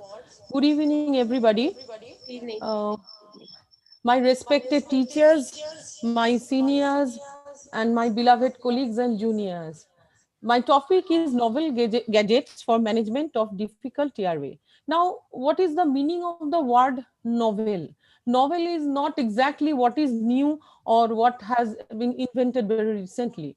Novel is something that we actually admire, that we should actually admire, that is time tested, that can save the lives of the patients, and that should be readily available in our hands, cost effective, especially in our country. So let's start. Uh,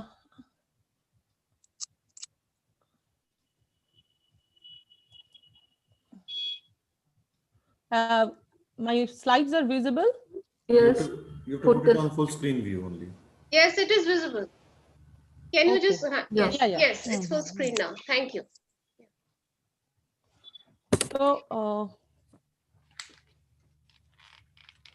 incidence of difficult intubation by direct laryngoscopy estimated to be between 4.5 to 7.5%. So we all know it is the cornerstone of anesthesia, and resuscitation is the main part of the airway management. And especially it is our task. It is the sole task of the anesthesiologist. Continued incidence of hypoxia during airway management led to efforts to discover effective alternatives, because we face so many problems, so many types of scenarios we face. So many types of interventions we discover. Basically, techniques to manage difficult airway can be divided into two parts: techniques for difficult intubation and techniques for difficult ventilation.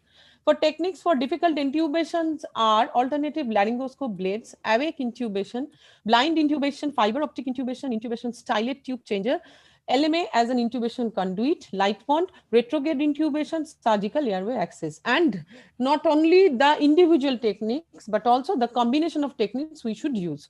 And techniques for difficult ventilations are esophageal, tracheal, combi tube, intratracheal, jet stylet, LMA, again, oral or nasopharyngeal airways, rigid ventilating bronchoscope, surgical airway access, transtracheal jet ventilation, two-person mask ventilation, and also, of course, the combination. Now, it's very wide topic and so many devices are there, but I have selected few novel devices, and if the my teachers and audience want to add something, you are always welcome. I will start with supraglottic airway device, because these devices are very much effective in ventilation and separation from esophagus with good cuff seal. These are easier to use and do not need very good muscle relaxation for insertion initially. Hemodynamic perturbance are much less than endotracheal intubation, and it is also affordable in Indian context. To start with, LMA Classic is low cost and available, easy to insert. It has got good sealing pressure, but the problem is reflux. And newer has got some modifications like ProSeal removes the risk of aspiration, intubating LMA provides visualization of the glottis, and iGel easy to insert. Like that, I'm going one by one. So classic LMA and LMA unique. Classic LMA actually is time tested. Oval shaped inflatable cuff to seal around the larynx, and elastic bands. These are the basic features we all know, but I'm mentioning it repeatedly because without LMA, nobody should start an OT. It is a life saving. Classic LMA is life saving. So it is novel and time tested also. And LMA unique is nothing but due to repeated autoclaving, there is a chance of prion disease. So LMA unique has been discovered. It is made up of PVC and LMA Prosil. LMA unique is the features are exactly like classic LMA. One thing is there: the lower seal pressure causes gastric insufflation. Next is LMA flexible and intubating LMA. LMA flexible is same thing like classic LMA, but there is reinforcing wear inside. It is mainly useful for face and neck surgery. There is a little risk of airway displacement, and also it is helpful for cervical spondylosis patient as there is reinforcing wear inside. Next is intubating LMA, easier to introduce than the classic endotracheal tube. There is a subsequent blind intubation can be done up to 8 French ET tube, can also be used for ventilation, and literature has revealed that overall success rate of ILM is 96%, pretty good. Now LMA Prosil. It is basically classical LMA with better airway seal, having a second posterior cuff, allowing for a higher oropharyngeal seal of 27 centimeter of water. Now access to the GI tract by means of esophageal drainage tube is there. So better performance and safety, lower risk of aspiration, obviously. Now iGel. What is iGel? It's a pre-shaped cuffless device made up of a gel-like material which adapts to the anatomical structure of the airway easily because it is very much flexible. and there is channel for insertion of a gastric tube. So it is superior in comparison to the classic LMA, and meta-analysis and several randomized studies has revealed that compared to the PLMA, during general anesthesia, the leak and the oropharyngeal leak pressure and success rate is similar, but there is lower incidence of sore throat in case of IGEL as the material is very soft. Now, another is I'm talking about the devices which are pre-laryngeal. Among them, Basca mask is the latest device.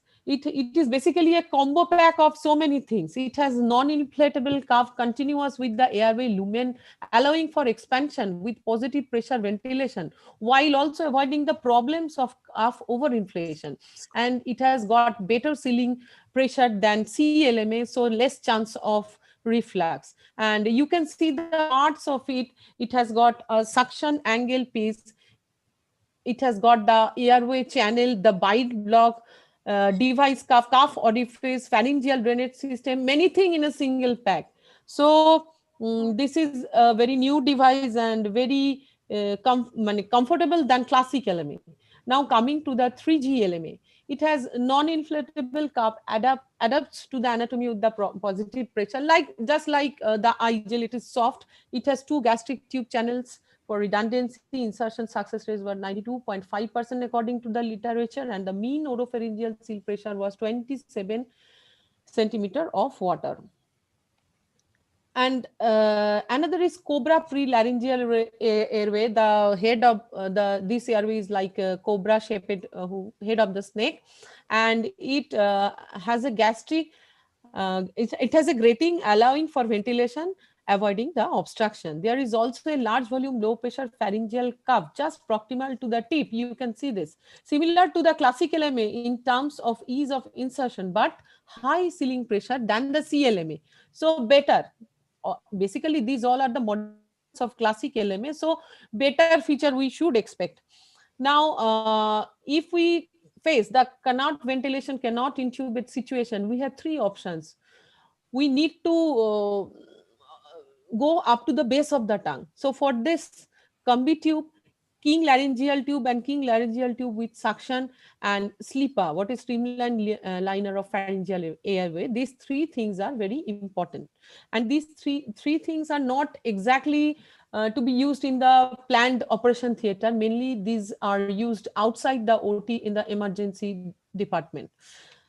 So up to this, we have discussed so many things about superior airway devices, but the thing is, uh, in spite of this discovering so many agents, there is still chance of hypoxia, there is still chance of desaturation of the patient. So there is discovery of so many other infraglottic devices, and we are going to that one by one. New intubation devices for difficult airway treatment are mainly video laryngoscopes. So era of smartphone, so we must expect the laryngoscope with the monitor. Video laryngoscope provide an indirect view of the upper airway, facilitate endotracheal intubation by indirect visualization of the glottic structure through optical systems. Indirect laryngoscopy is performed without aligning the axis, making the device ideal for patients with cervical spine abnormality. When you are facing some difficulty due to the anatomical problem, due to the cervical spine problem, due to the medical, due to some problem that like we cannot intubate the patient. So if we can oxygenate, at least we can use this video laryngoscope for poor anatomical structure to visualize the airway. Now, the available video laryngoscopes are VMAC and CMAC, GlideScope, McGrath, AirwayScope, AirTrack, Bonfields, and Bullard. Now, what is VMAC and CMAC? Basically, VMAC is the basically discovered video Macintosh laryngoscope, a Macintosh laryngoscope with a monitor. And the CMAC is something different. CMAC is something special because with the CMAC, either you can do video laryngoscopy or you can do direct endotracheal intubation. This is the basic difference in this between two. Now this is the GlideScope. I want to show the video, but there's some no.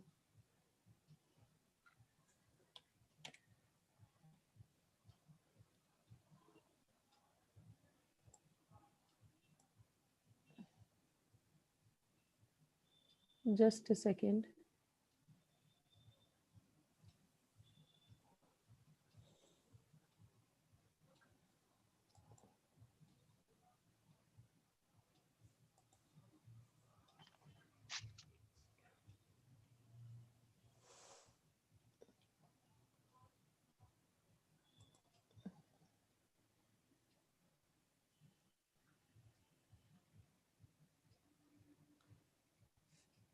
Mm. I'm sorry, I need to skip because something is wrong because I am performing from someone's laptop. My own is not working. So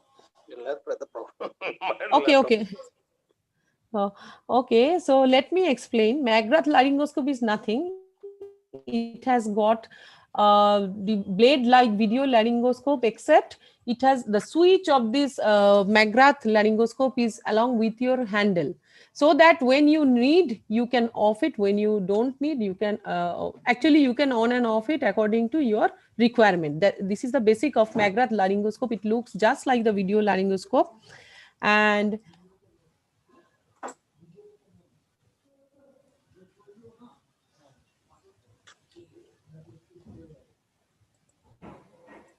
so I'm going to the Bonfils laryngoscope. Bonfils laryngoscope is very special because it has some important parts. You can see there is a LED is at just at the tip. So from first direct visualization of the airway, there is rigid laryngoscope with favorable angulations with the airway. So insertion is very friendly. There is an oxygen port, or you can use it as a suction port also, and there is an attachment jack with the monitor. All these things at it in Bonfils help it to introduce retromolar in a retromolar pathway. So Bonfils is very special. Now I'm coming to the ear track. So ear track is also very helpful, and it is also very cheap. You can get it has got easy availability. So ear track, what is the specialty of ear track? AirTrack is the only video laryngoscope that can be reasonably and economically placed in every location where an intubation is performed, maybe in the OT, outside the OT. Highly effective for difficult and challenging airways, also awake cervical immobilization, bariatric, and face-to-face intubations. It has got improved optical system, reduced dimensions. That means it is not very much cumbersome. You do not require huge monitor, huge wear. It's very small and user friendly. Improvements to guide channel, because delivery angle and surface are also user friendly. Improved eye cup, reduced warm up time, and improved on off switch with 2 batteries. The cost is very low. It has light and impact resistant. Auto recording option is there. Video playback on screen, and downloadable videos to the personal computer, and you can attach a phone, tablets with Wi-Fi connection. So if you want to see it in your own phone or in your own iPad, you can also attach it to the head of this laryngoscope, ear track laryngoscope. Just I have shown you here, you can attach it. So, and along with the Wi-Fi camera, if you want to record it, you can attach it. These are the variations. Multiple variations are there in all operations, all kind of operations. You can use it because there is a color coding system. Sky is for adult. It can be used as less as in 16mm mouth opening. Green is for adult small, where 6 to 7.5 endotracheal tube can be inserted. Yellow is for double lumen. Orange is for adult nasal. Pink purple is for pediatric, and gray is for infant. So AirTrack is very effective. Now coming to the Bullard laryngoscope. Bullard laryngoscope has eyepiece, again an oxygen port, light source. It has a stylet portal. You can introduce the stylet through it, and along with that you can put the endotracheal tube also. The carved blade at the tip of the Bullard laryngoscope is very much anatomical. It has the light source at the light, sorry, not the source. The light is at the tip, and there is a working channel. So 2 3 things are important. Number one is, along with the oxygen suction port can also be attached with this, and the stylet portal is very much anatomical. The tube with stylet can easily be inserted. This is the Bullard laryngoscope. The larynx is well visualized because of the fiber optic bundle. The 3.7mm channel with a Luer lock connection can be used. I have shown you the channel, this Luer lock channel. there is a lock, can be used for giving oxygen as well as for suction. Three-way stopcock allows for accommodation of more than one option. There is a lumen that allows passage of the 4 millimeter flexible fiber optic bronchoscope or other guide to facilitate intubation. Now, stylet is attached to the body of blue dart laryngoscope with a finger screw. Thin laryngoscope blade. Insertion is very easy. There are so many modifications. Along with that, 6 methods of intubation have been described using this type of laryngoscope with the Bullard. Endotracheal tube insertion with a malleable stylet, with an exchanger, with a movable tip, the Bullard intubation forceps, and 2 intubation stylets. Most commonly, what we do intubation with stylet. During intubation, the Parker flex tube is associated with more rapid success and a lower incidence of redirection of Bullard laryngoscope. Now, but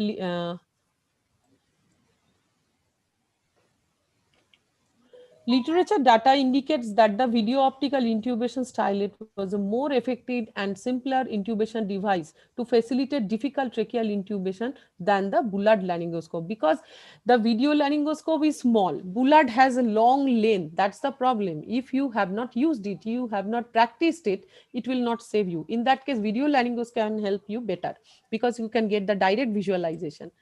Now, coming to the fiber optic bronchoscope.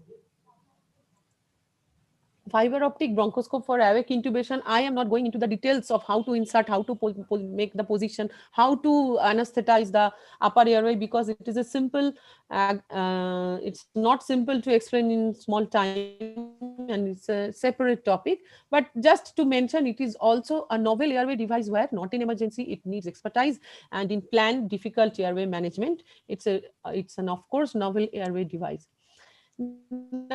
Now, coming to the stylets. First, stylets was discovered in 1957 by McIntosh and Richards. After that, so many discoveries and modifications. Now, the devices are in use are disposable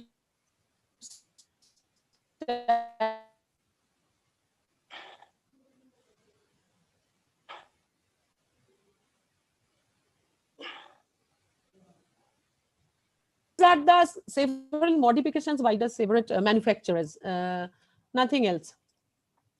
Now, I'm talking about the track light.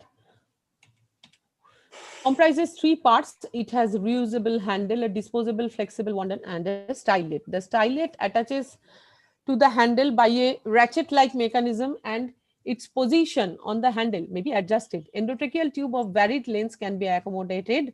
The stylets are now available in 3 sizes: infant, children,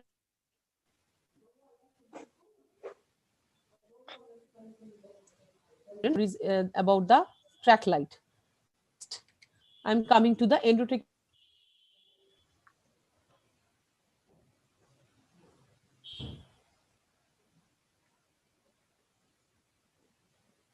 of the airway. Just insertion of the bougie will save you. 60 centimeter long, 15 French gauge stylet, angle 40° at the distal end. Next is Patel 2-part intubation, catheter blind intubation in adults, and air guide inflatable introducer with stuffed stylet. Another is you can say it as a gadget, or you can say it as a helping device, but it is required to manage difficult airway, specifically planful management of the difficult airway. It's a novel, simple, portable, non-invasive tool. You can assess the airway very rapidly, but also in ICU and emergency department. US imaging of the upper airway can be helpful in so many things, like identification of the ET tube placement, guidance of the percutaneous tracheostomy and picothyroidotomy, detection of the subglottic stenosis, and prediction of difficult intubation and post-extubation stridor, prediction of pediatric ET tube and double lumen tube size. Now, it uses the acoustic frequency above the threshold of human hearing. The probe that generates this wave contains material that produces piezoelectric effect. Lower the frequency, higher the penetrance of the tissue, but lower is the potential image resolution. Two types of probes are there. I am discussing the very basic things because this is also a separate and large topic, but the basic things are standard sizes are 7.5 millihertz linear probe and 5 millihertz. Curved array probe are commonly used for visualization of superficial and deeper structures of the airway. The effect of sound is actually converted to the acoustic impedance, and that builds the image in the screen. Now, the anterior breadth of the soft tissue, breadth of the neck of the soft tissue, we can measure from the ultrasound, and we can predict the difficulty in laryngoscopy. It is said that the amount of the soft tissue at each level can be calculated by averaging the amount of soft tissue in millimeters obtained in the central axis of the neck and 15 millimeter to the left and right from the central axis of the neck. Pretracheal soft tissue at the level of the vocal cord is a good predictor of difficult laryngoscopy in obese patient who has more pretracheal soft tissue. That means the breadth is more than 28 millimeter and a greater neck circumference. That means the neck circumference is more than 50 centimeter at the level of vocal cord, predicts difficulty in laryngoscopy. Now, ultrasonic application in anesthesia has a potentiality. A sound knowledge of the sonoanatomy of the upper way can help us to manage the difficult airway by predicting it before we face any difficulty. Last but not the least is cricothyrotomy. It's a life saving. Even in emergency, we can put a needle of the blood transfusion set to save the life of the patient. So after neck extension, we use a stab blade. We cut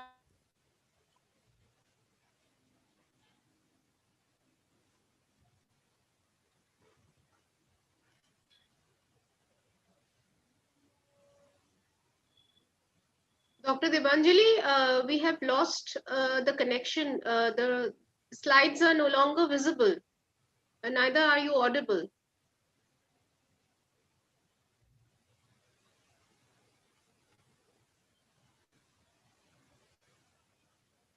Dr. Debanjali?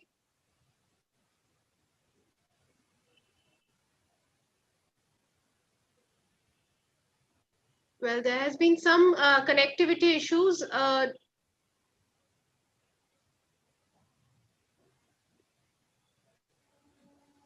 think the chairpersons can take over. Yes, the chairpersons, please. Shall I Ma'am, ring?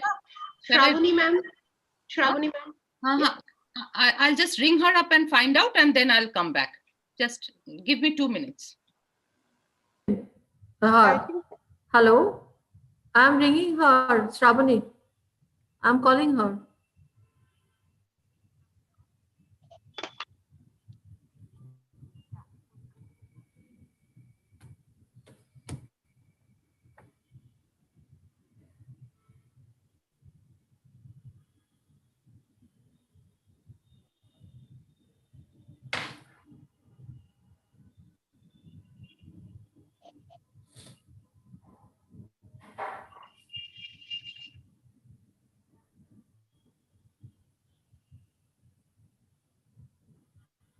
Am I audible? Hello? Yes, you're back. Yes, you're audible. Yes. Something wrong has happened, right? Yeah. Your slides are not visible. You lost the connection. From oh my God. From which slide you have lost? Was I audible? No, for a few minutes you were not audible or visible. The last few minutes, ma'am, you are talking about. Yes, yes. Okay.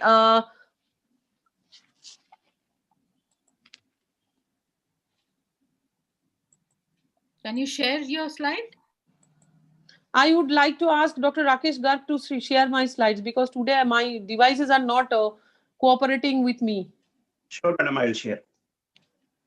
I have tried my level best. I brought someone's laptop, but it did not help me at the end. No problem, Dr. Debanjali. No problem. We'll sort it out. Don't worry.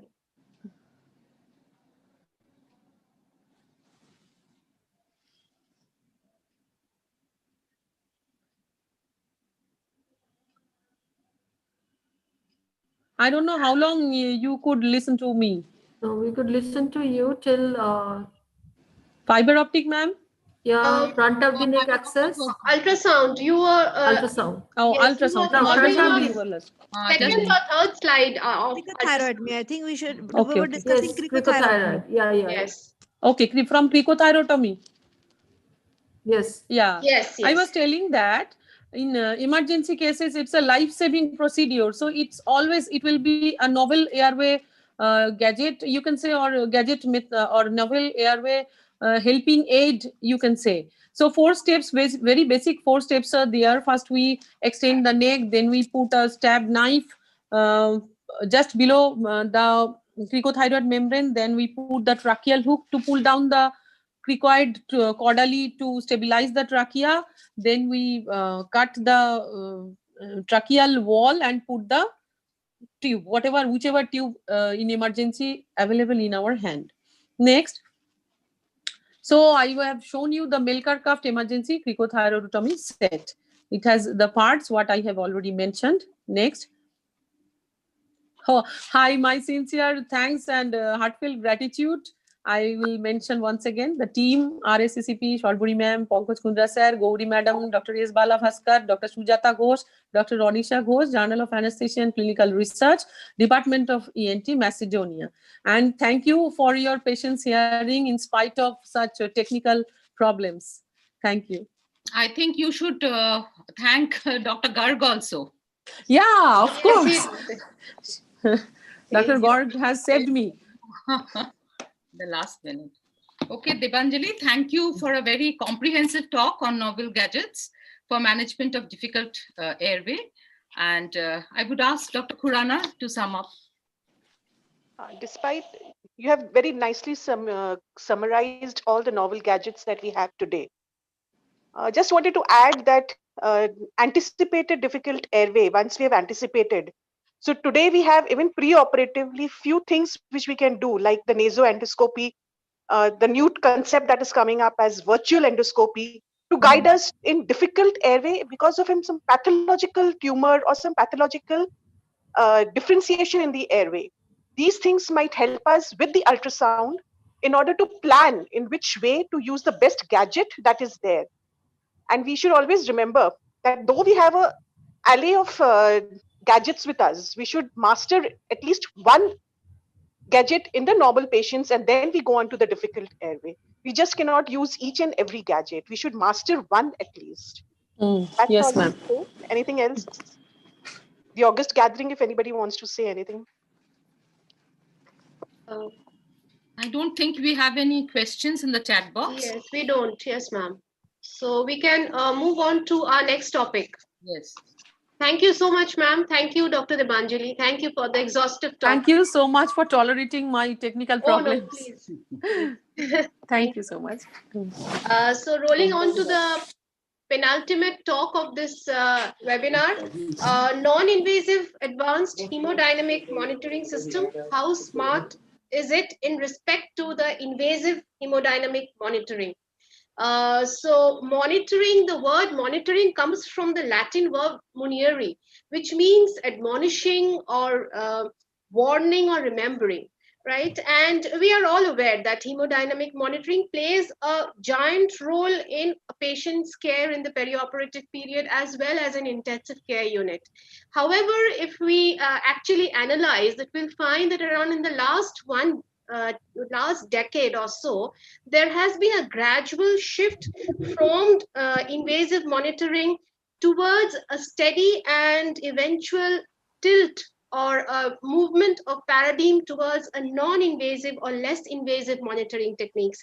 And it is essential for us as clinicians to realize that there is nothing called an ideal monitoring for all patients.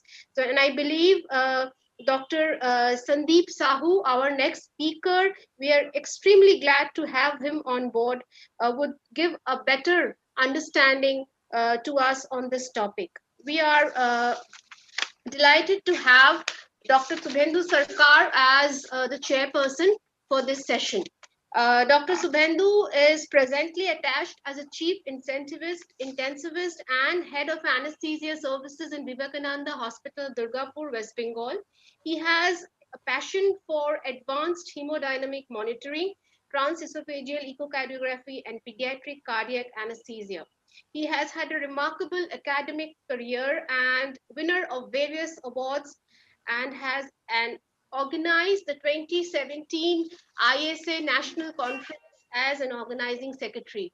Welcome on board, Dr. Shubhendu.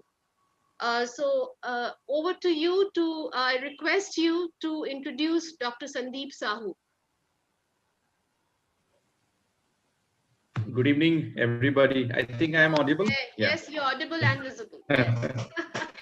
Fine. Hi, Sandeep. I think we missed the Central Zone Assembly because at the advance of the Corona. Thanks for inviting me. Thank you, Shortpodidi Kosturi. So I should not waste unnecessary time because we are already running late.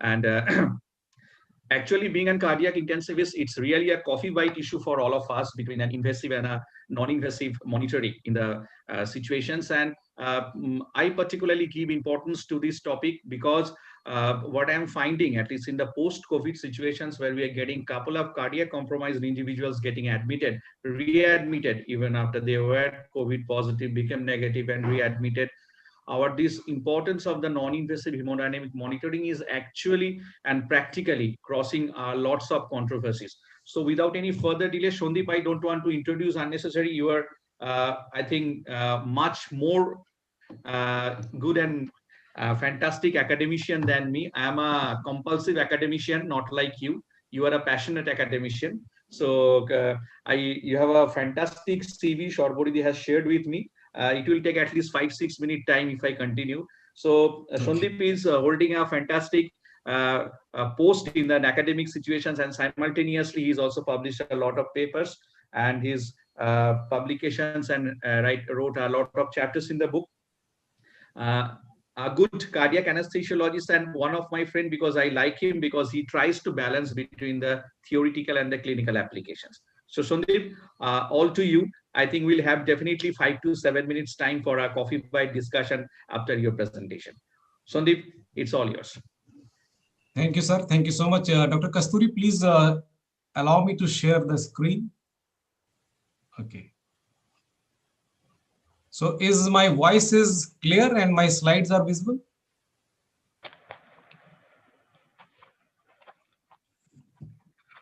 Are you getting my voice? It's all right. Yes, yes. All right. Okay. All right. Yeah. Okay.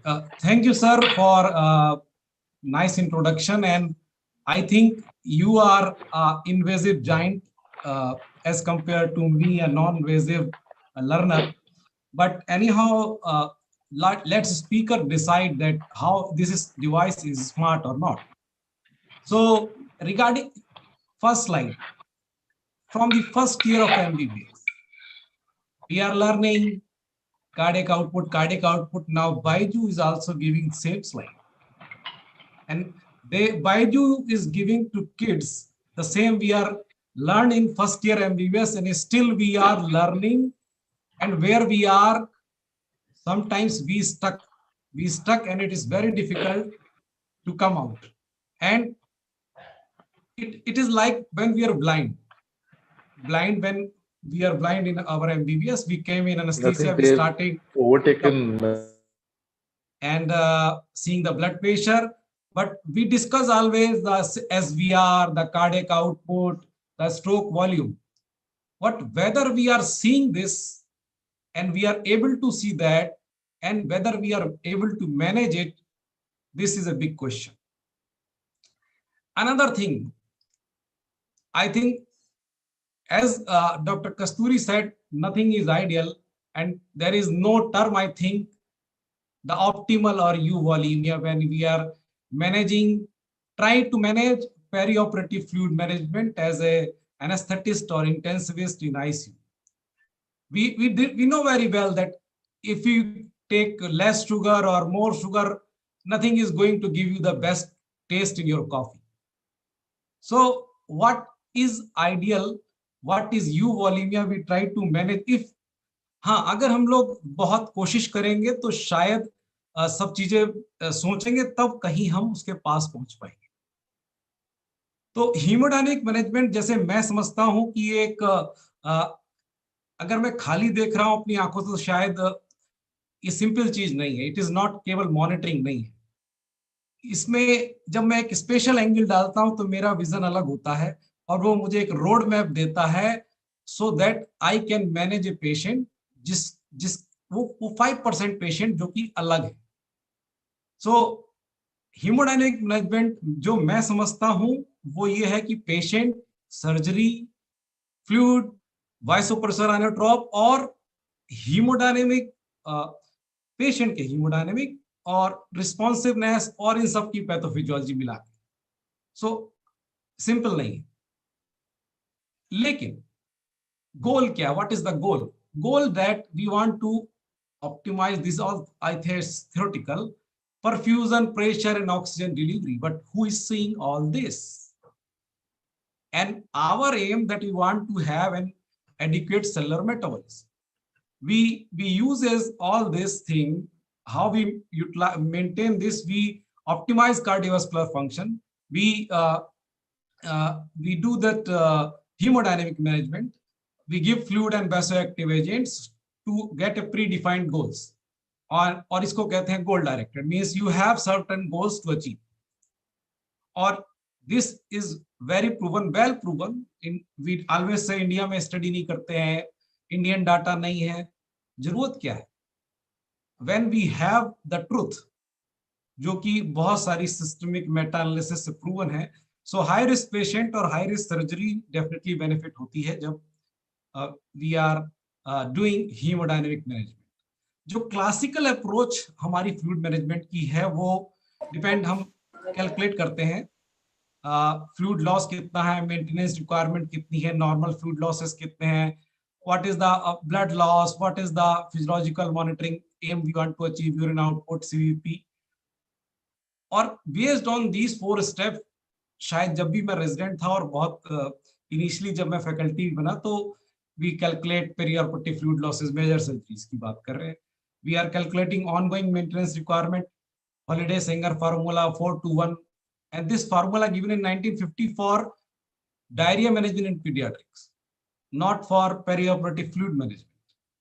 And we calculate surgical fluid losses depend on minor, moderate, severe surgery and anticipated fluid losses, and we plus everything, and we calculate total fluid, and based on this we give. But another thing that what we are giving this is we are giving liberal fluid. Another thing that perioperative, major fluid shift, major blood loss, major surgery, we consider that there is third space. But literature is showing there is nothing this space, because all Dye and Tracer said that this space doesn't exist. Whatever is happening is happening at the extracellular fluid level in the extravascular, that is a intravascular compartment and interstitial fluid. So there is nothing third space. And when we give liberal fluid, it causes overload. We all know it is causing intra-abdominal compartment syndrome.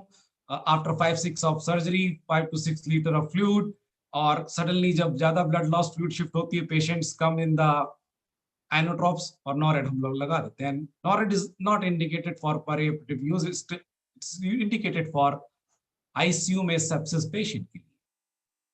So does one type of fluid management or one shoe fit for all? Or what is you evaluate is again to consider. Nowadays, literature say in major invasive surgery, there is no role of liberal or fixed volume approach.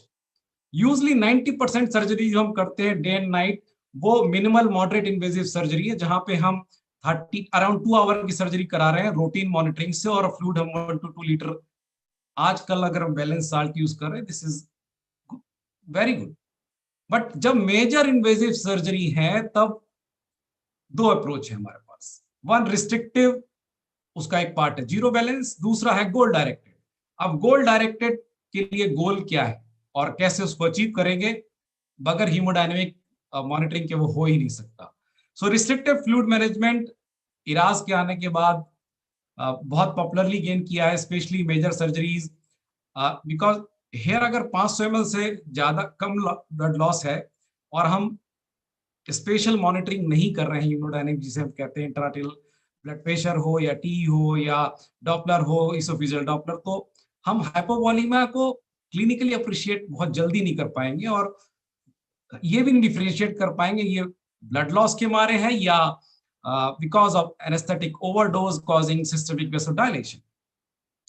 So zero balance एक one of the restrictive method है जहां पे we give fluid only during surgery only to replace the ongoing loss. No preloading जो कि routine major surgeries में करते हैं और we give only here 1 to 3 ml per kg per hour of fluid and avoid deep plane of anesthesia.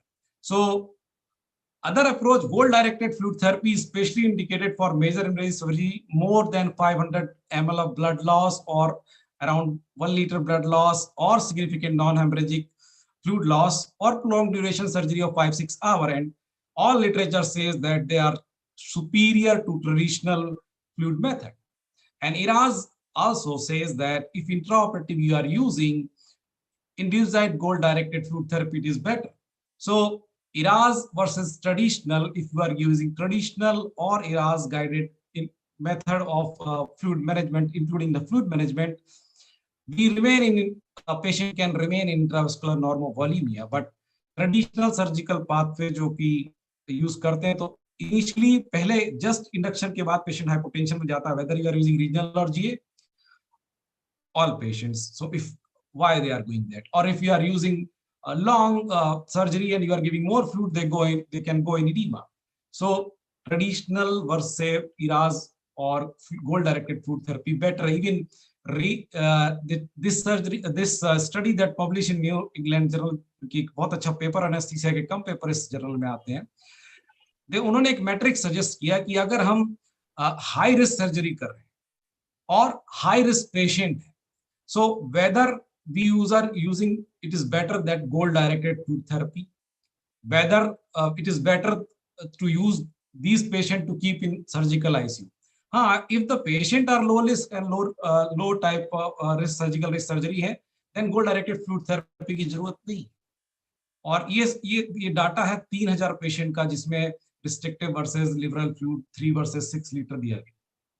So now from fluid we are shifting to hemodynamic monitoring.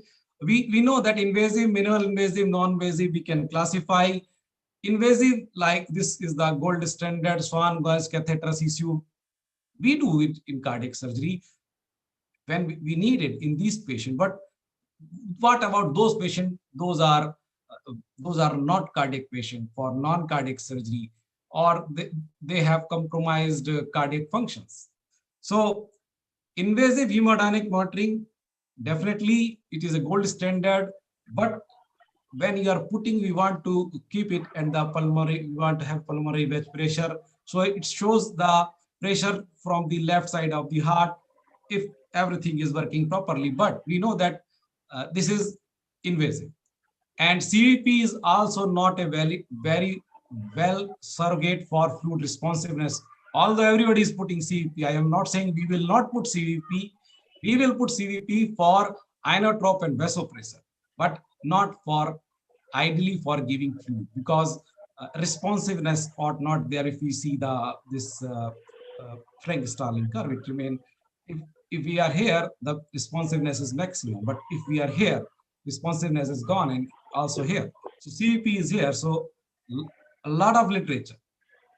CVP डालना है for something else, but not for responsiveness.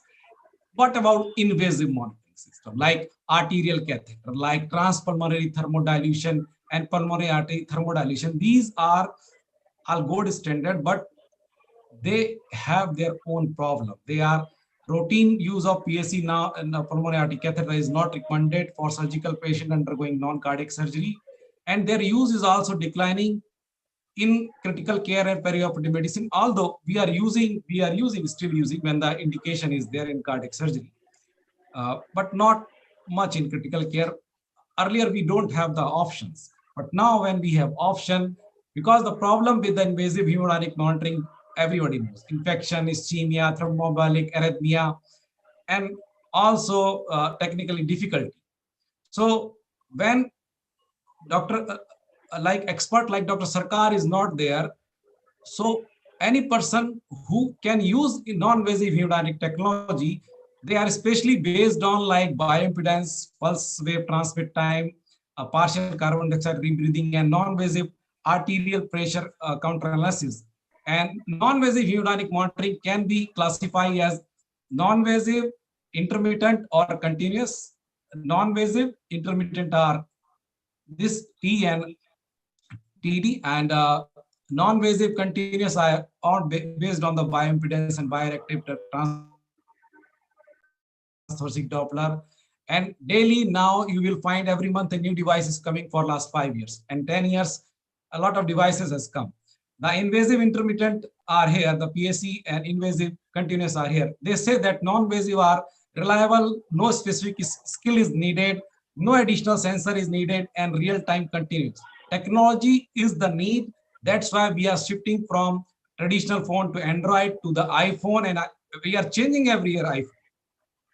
So non-invasive hemodynamic monitoring, they don't need arterial and venous cannulation. They are easy and they need less training to master it, but still they have limitation, because everything has limitation. Even I have a limitation.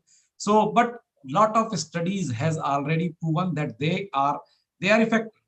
So data is there, but this very good review that published in Front Medicine 2017, they say that invasive we are using specific for surgery under in the GA, specific cardiac surgeries, but now this non-invasive hemodynamic monitoring we can use in prehabilitation, preoperative optimization, post-operative optimization, and rehabilitation. Means from pre-op to post-op, because intra-op, whatever technique like you are using invasive like T, it's a own limitation because we need expert.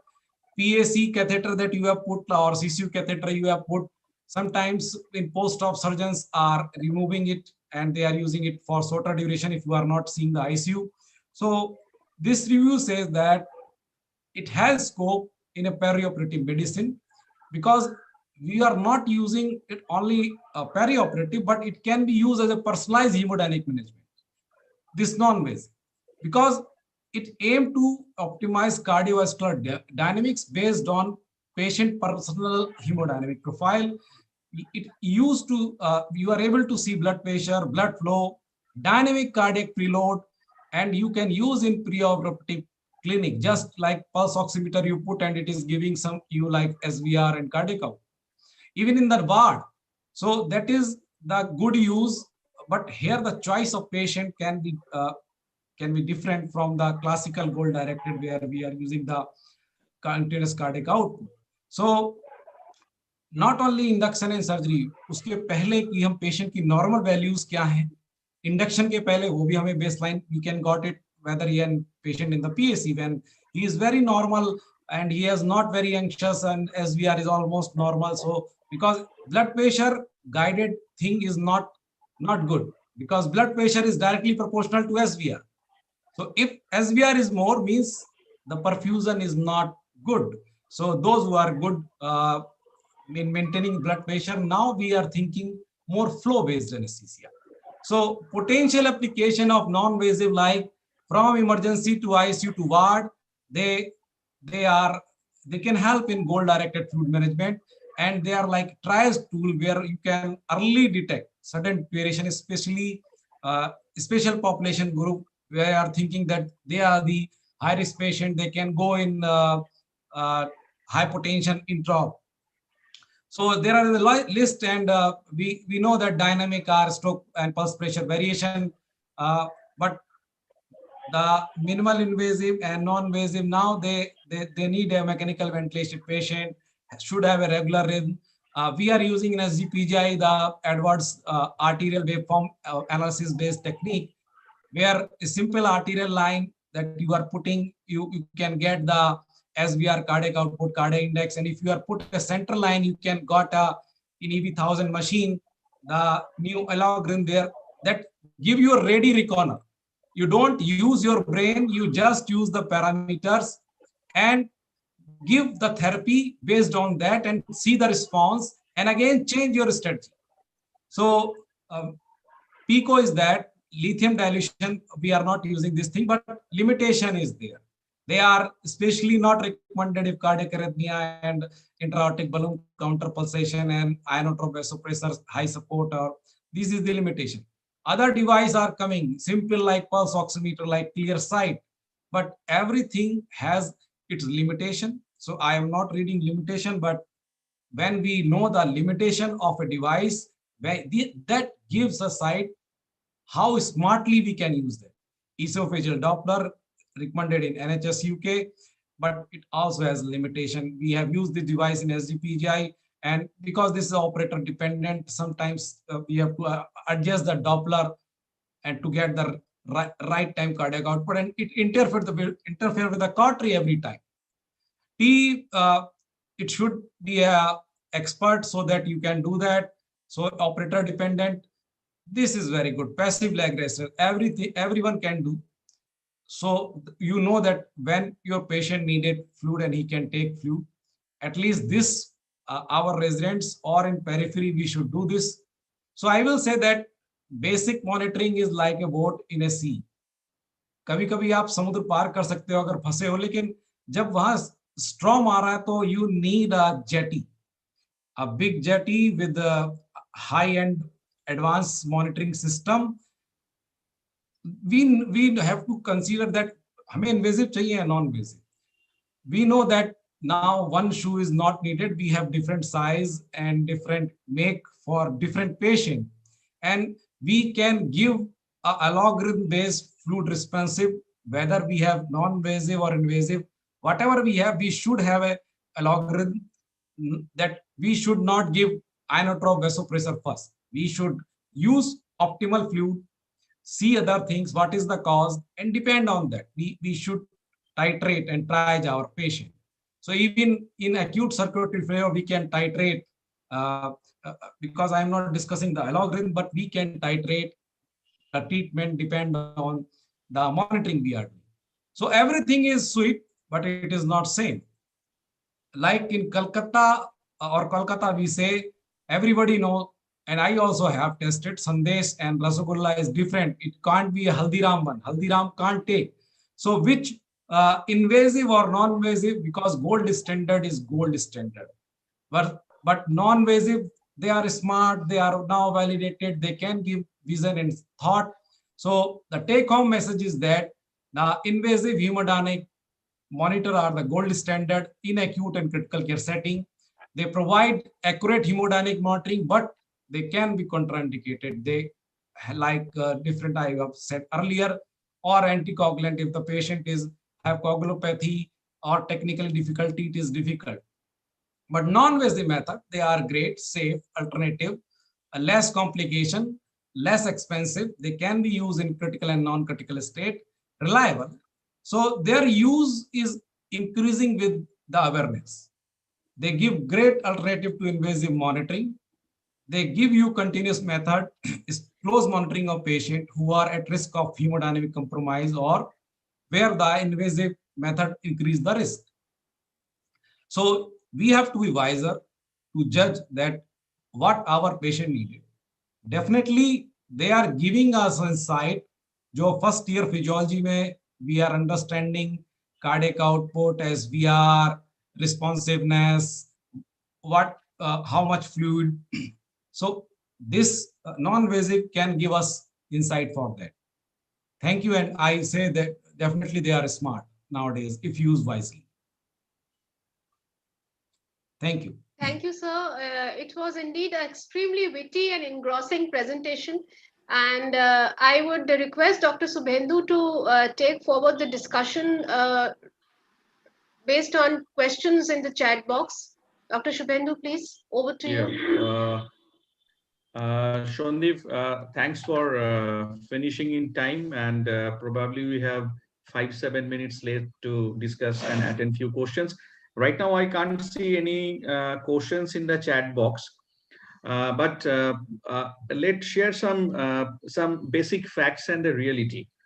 That being a cardiac intensivist, it's absolutely 3-4 points to clear to every perioperative physician or an anesthesiologist. That is number one, the days has gone that we should believe on systolic diastolic blood pressure. Days has gone we should start or do our treatment on the basis of a central venous pressure. And days has gone, we should manage a patient or coin a patient bad by only understanding the ejection fraction. So the situations actually, what actually we are clinically dealing with, we are targeting, there is what Sandeep has already told, that we want to reach a state where oxygen demand and supply will have an equibalence. That's the basic of all monitoring in the world. Now, in one side, there is an invasive monitoring, what Sandeep has substantially cleared, that in a specific situations, in a specific expertise hand, we are using. I am very much, if you say whatever maybe the monitoring thing, as an cardiac intensivist, I am blind, have faith, and I will have the blind faith throughout my life on the basic varieties of the different varieties of the PA catheters and a minimal invasive monitoring like the PICO on the, where we can actually do the goal directed therapy. Now, on the other hand, we have to think, see, we work in a corporate setup. Sandeep work in a central government setup. The setups are a little bit different. We also simultaneously had to balance the cost effectiveness also.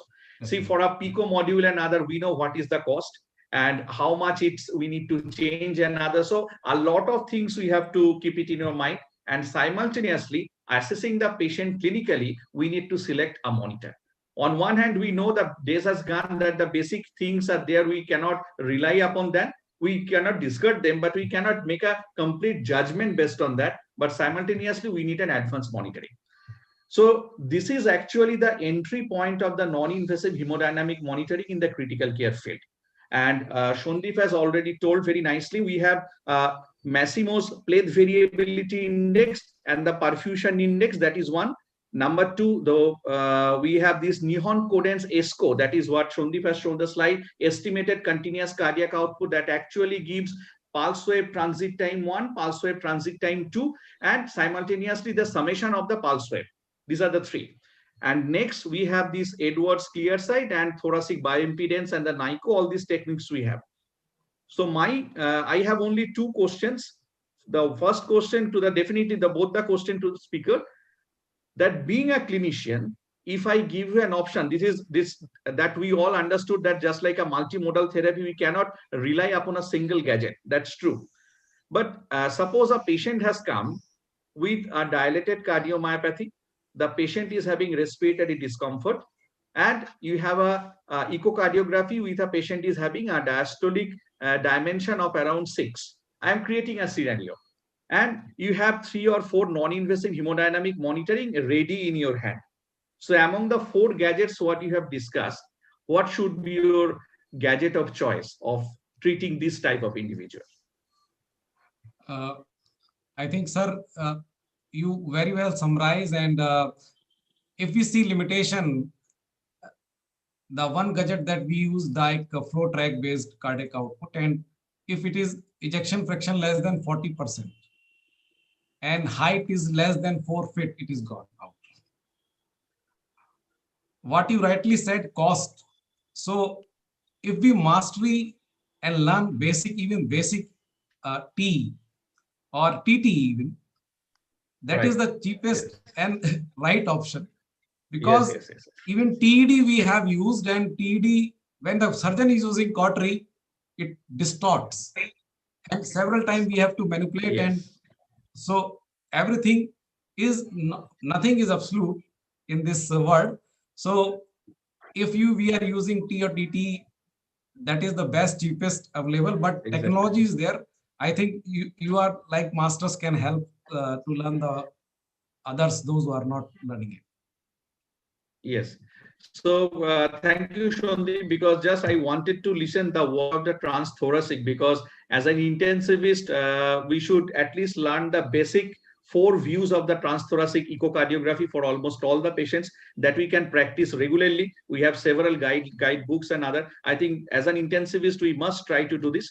And another important monitor, what you have rightly said, that is an esophageal Doppler, what is in the Western world uses frequently. The biggest disadvantage among all these monitored, esophageal Doppler gives the most crisp data analysis for us.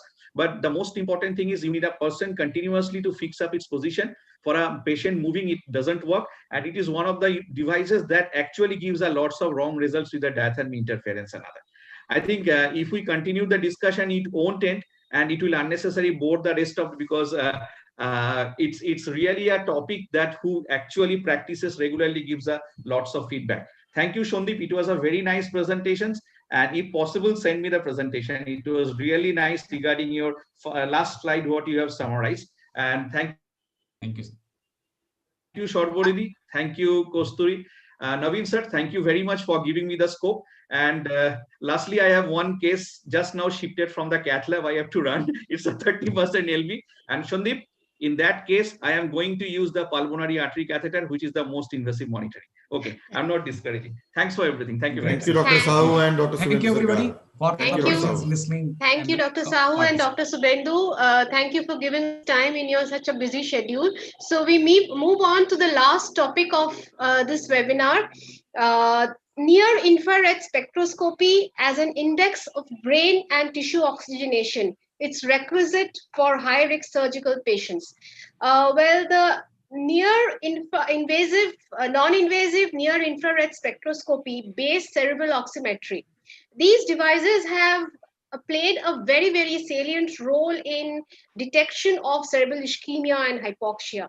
And not only in the cerebral vascular bed, but it has a significant role in detecting ischemias in the splanchnic bed, in the renal bed, as well as in the spinal cord monitoring. And I am extremely pleased and glad to call upon Dr. Sudeshna Bhor-Kundu, a very good friend of mine, to talk on this intensely interesting subject. We are immensely thankful to Dr. Zulfikar Ali and Dr. Rakesh Garg for giving us time to chair this session. Dr. Zulfikar Ali is an associate professor in the Department of Neuroanesthesiology and Pain Medicine of Sher-e-Kashmir Institute of Medical Sciences, Srinagar, and he holds the academic responsibility as an associate associate editor of Indian Journal of Anesthesia and a co-editor of Northern Journal of Anesthesiology. He has had remarkable academic graph and has about more than 70 publications, of which more than 50 are international publications. Welcome on board, Dr. Ali. Thank you, ma'am. Dr. Rakesh Garg presently holds the chair of Additional Professor in Anesthesiology, Critical Care, Pain and Palliative Medicine in the Department of Onco-Anesthesiology and Palliative Medicine at Dr. B.R. Ambedkar Institute, Rotary Cancer Hospital, All India Institute of Medical Sciences, New Delhi. He's an associate editor of 3 esteemed journals, namely Indian Journal of Anesthesia, Journal of Anesthesiology, Clinical Pharmacology, and Journal of Medical Case Reports. He has been playing a very, very active role in conducting courses and training medics and paramedics all over the country with the COLS, BCLS, and CCLS courses laid down by the Indian Research Council. Thank you, Dr. Garg, for joining us, and you have been a big pillar of support since the initiation of this webinar. Please welcome on board this final topic. Thank you so much. Thank you so much. I request you to introduce Dr. Sudeshna Bhor-Kundu for the speaker for this topic. Can I request Dr. Zulfikar Ali to introduce her, please? Yeah. Thank you, Dr. Sarbari and Dr. Kusturi. Dr. Sudeshna Bhor-Kundu, she is an associate professor in the Calcutta National Medical College. She has around 12 publications in national and international journals. And she is an executive council member of the Indian Association of Pediatric Anesthesia, West Bengal. She has received the prestigious late T.N. Jha Memorial Award and the Dr. K.P. Chansoria Medical Award for the best paper presentation. I hand over the proceedings to Dr. Sudeshna. Thank you. Let me share the screen first.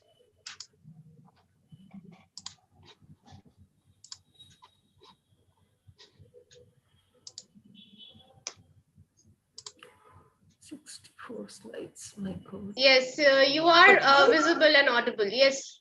Okay, Dr. thank you. Sudeshna, please. Thank you, Kasturi. A very good evening to all of you. First, I'd like to thank the organizers for inviting me as a speaker. Today, I am going to speak on the topic near infrared spectroscopy as an index of brain and tissue oxygenation. It's requisite for high-risk surgical patients. The term hypoxia. This is a nightmare to all anesthesiologists. We give utmost importance to airway management and proper ventilation so that there is delivery of adequate oxygen to the lungs. But this is not our final target. We should be able to provide adequate oxygen to each and every tissue, to all the vital organs. But the problem is that we can measure the amount of oxygen present in the inspired air. We can also measure the amount of oxygen present in the blood with the help of pulse oximetry or the ABG. But the exact amount of oxygen that is reaching the each and every tissue or the vital organs, we cannot measure with the available equipments. So we need a novel device to measure the tissue oxygenation. The goal of perioperative management is to avoid hypoxia and tissue ischemia. And we give special importance to the vital organs and most importantly, the brain. Intraoperative cerebral oxygen desaturation events or CDE are associated with increased risk of stroke, postoperative cognitive dysfunction, major organ morbidity or mortality, prolonged length of hospital stay, and it has also been associated with increased neurodevelopmental abnormalities in the pediatric patients. Early diagnosis of CDE is of utmost importance to reduce the incidence of cerebral ischemia and hypoxia. Several techniques and equipments have been used like EEG, somatosensory evoked potential, motor evoked potential, transcranial Doppler, bispectral index, jugular bulb venous blood oxygen saturation to measure the tissue oxygenation and most importantly the cerebral oxygenation. But all these techniques have their own limitations and regularly not practiced. So the search was continued for a device that will effectively measure the tissue oxygenation and most importantly, the cerebral oxygenation. Here comes the new rays of hope, NIRS, the near infrared spectroscopy. Now, what is it? This is the actual machine. I'm going to discuss it in details. Near infrared spectroscopy or NIRS is a non-invasive optical imaging technique which indirectly assesses the neuronal activity by measuring the changes in oxyhemoglobin and deoxyhemoglobin in tissues using near infrared light. Let me discuss a little bit of historical aspect. In 1977, NIRS technique was first described by Franz Jobsis. He made two key observations. Light in the NIR spectrum can traverse biological tissues, and it has several biological molecules termed chromophores have distinct absorption spectra in the NIR.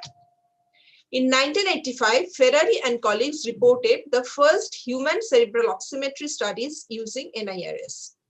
In 1993, first commercial cerebral oximetry device, the INVOS 3100, got its FDA approval and was marketed. Now, coming to the basic principle of NIRS.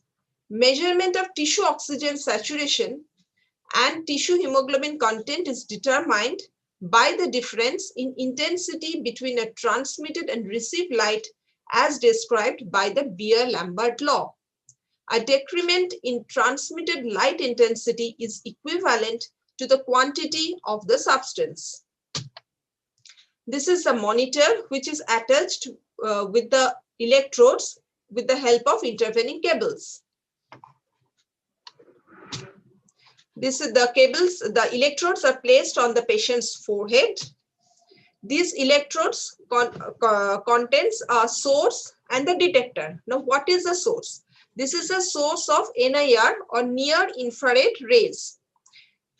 Through this source, the near infrared rays come out and they traverse through the tissues.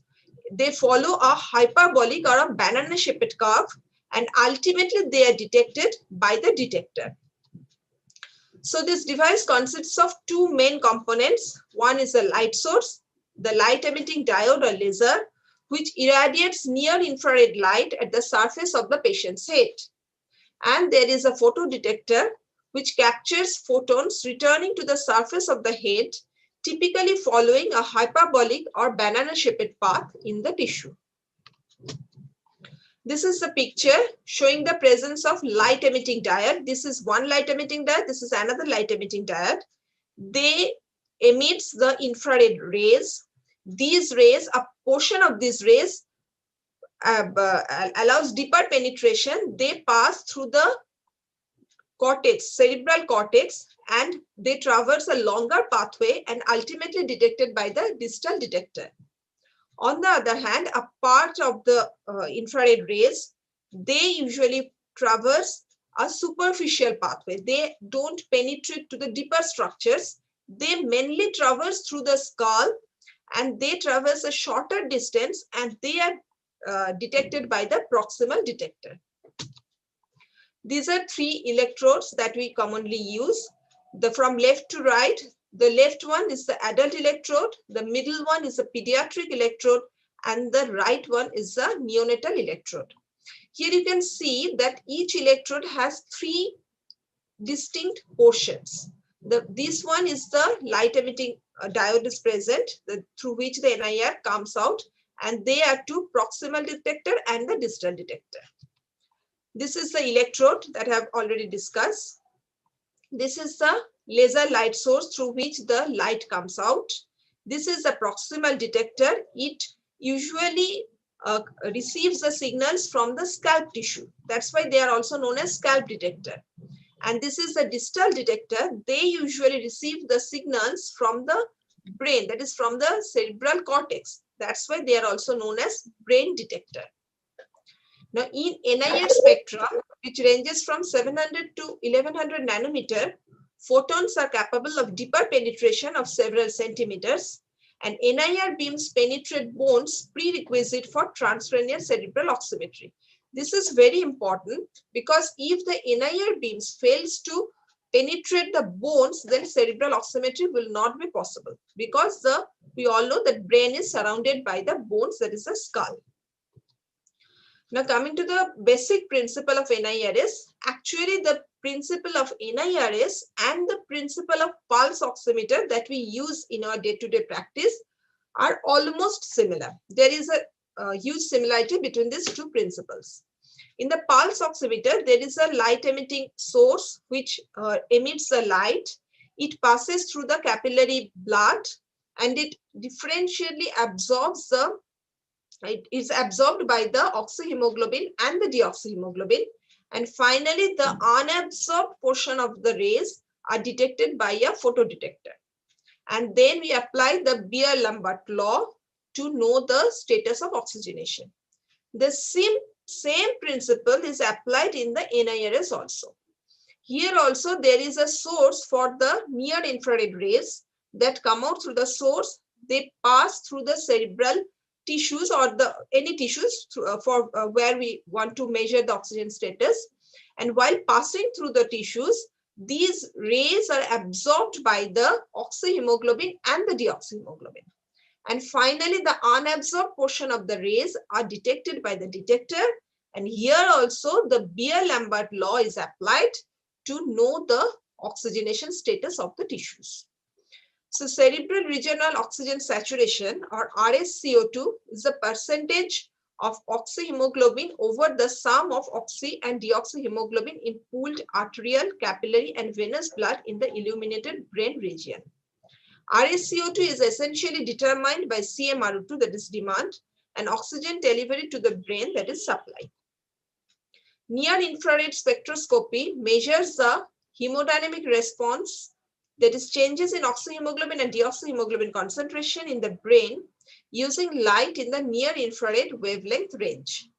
Oxyhemoglobin and deoxyhemoglobin absorb near infrared light with distinct absorption spectra.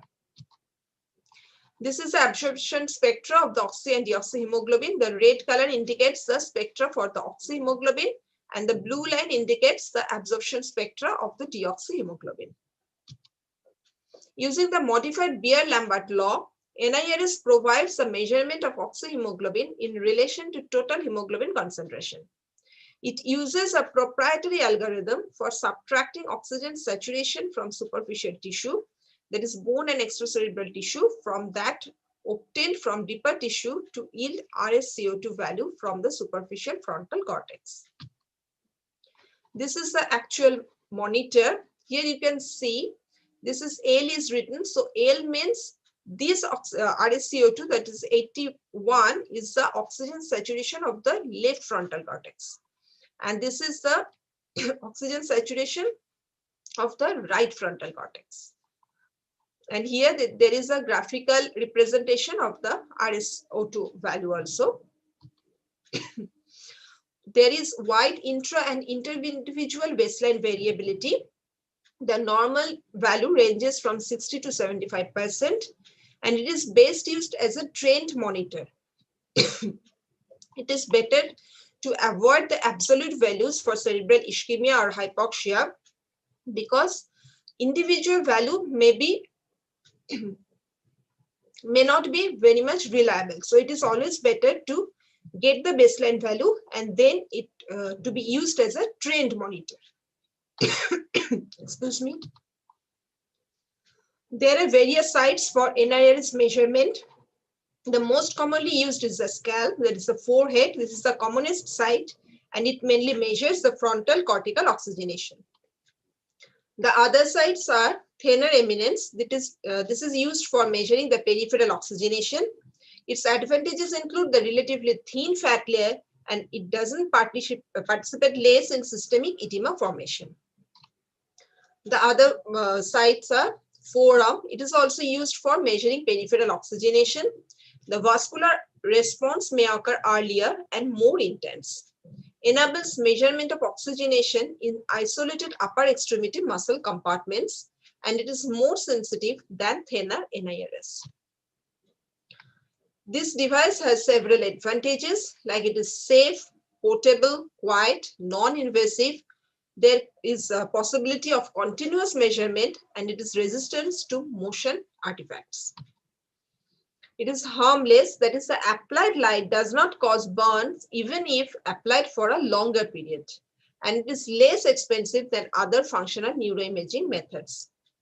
It can be readily used along with implanted devices such as cochlear implants and other equipments like EEG and transcranial magnetic stimulator. For neonates also, mini probes are available. But this device has certain limitations also. The most important limitation is the shallow imaging depth. That is, it's limited to the surface of the cortex. The NIR beams can penetrate for only 3 to 4 centimeters. So we can detect the oxygen status of only the superficial frontal cortex. The deeper cortical structures and the brain stem structures, the oxygenation of these structures cannot be determined using this device. It samples only a limited anterior area of the brain. Maximal depth is about 30 to 40 millimeters. There is also potential for contamination of the signal by extracranial tissue. Some machines, for example, INVOS, use 2 detectors and the subtraction-based algorithm to deal with this problem. As I have already discussed, that there are usually 2 detectors, the proximal detector and the distal detector. The proximal detector usually detects the oxidation status of the scalp, and the distal detector, they usually detect the oxidation status of the deeper tissues, that is the cortex. And usually a proprietary algorithm is used to subtract or delete the contamination by the extracranial tissues. It is incorporated in some devices. And obviously, this is an expensive device. There is also an effect of myoglobin. Oxygen affinity of myoglobin is stronger compared to hemoglobin. So it will show a relatively high oxygen saturation even in case of tissue hypoperfusion. But thank God that this is less an issue when measuring transcranial cerebral oxygenation.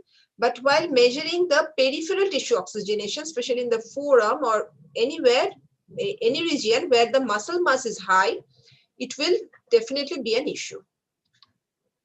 Now coming to the clinical uses, it has a wide spectrum of clinical uses. But till now, it is not recommended routinely for each patient and for each surgery, for every surgeries. But several studies have documented its use in especially the high-risk surgeries where there is chance of compromised oxygenation to the brain or to any important vital organs. Clinical studies suggest that NIRS-based cerebral oximetry can reliably detect perioperative cerebral oxygen desaturation events, CDE, especially in cardiac surgery. Fisher G. et al. Have conducted this study on the aortic arch, on the patients undergoing aortic arch surgery, and they have found that patients who spent more than 30 minutes under the absolute threshold of 60% had an extended hospital stay of 4 days, leading to an additional cost of $8,300 US. So it is very clear that decreased perioperative cerebral oxygenation values are associated with poor outcomes in aortic arch surgery. Goldman et al. Have conducted another study on cardiac surgical patients, and they have concluded that cerebral oximetry monitoring demonstrated a significantly lower incidence of permanent stroke. Harilal and co-workers also have documented that in patients undergoing coronary artery bypass graft surgery, the control group showed a significantly higher increase in ACE100B concentration over time than the intervention group. It means that ACE100B, which is a marker of neurological injury, is significantly less in the intervention group, that is the group who were monitored with the cerebral oximetry. So all these studies have found that the monitoring of cerebral oximetry with the NIRS have definitely improved the postoperative outcome. Now coming to the neurosurgical patients, monitoring with cerebral NIRS may be beneficial for detecting ischemic events during cerebrovascular procedures and in the neurosurgical ICU. This study was conducted by Samra et al. On the patients undergoing carotid endarterectomy. They have found that the mean decrease in RSO2 after carotid occlusion in the neurologic symptoms group was significantly greater than in the no neurologic symptoms group. So it is obvious that the patients who developed neurologic symptoms in the postoperative period had a significantly lower cerebral oxygenation in the intraoperative period. And coming to the endovascular neuroradiology procedures, it has been concluded that the TCCO or transcranial cerebral oximetry with NIRS is a promising monitoring tool to assess the balance between oxygen supply and demand during neuroradiologic procedures. This is a systemic review which was recently published in 2018. They have found that the cerebral NIRS monitoring decreased the incidence of cerebral desaturation in operating room. And also it has resulted in shorter length of ICU stay. In complex settings such as pediatric cardiac surgery, pediatric neurosurgery, and pediatric and neonatal intensive care, NIRS is being increasingly used to monitor and detect episodes of cerebral ischemia.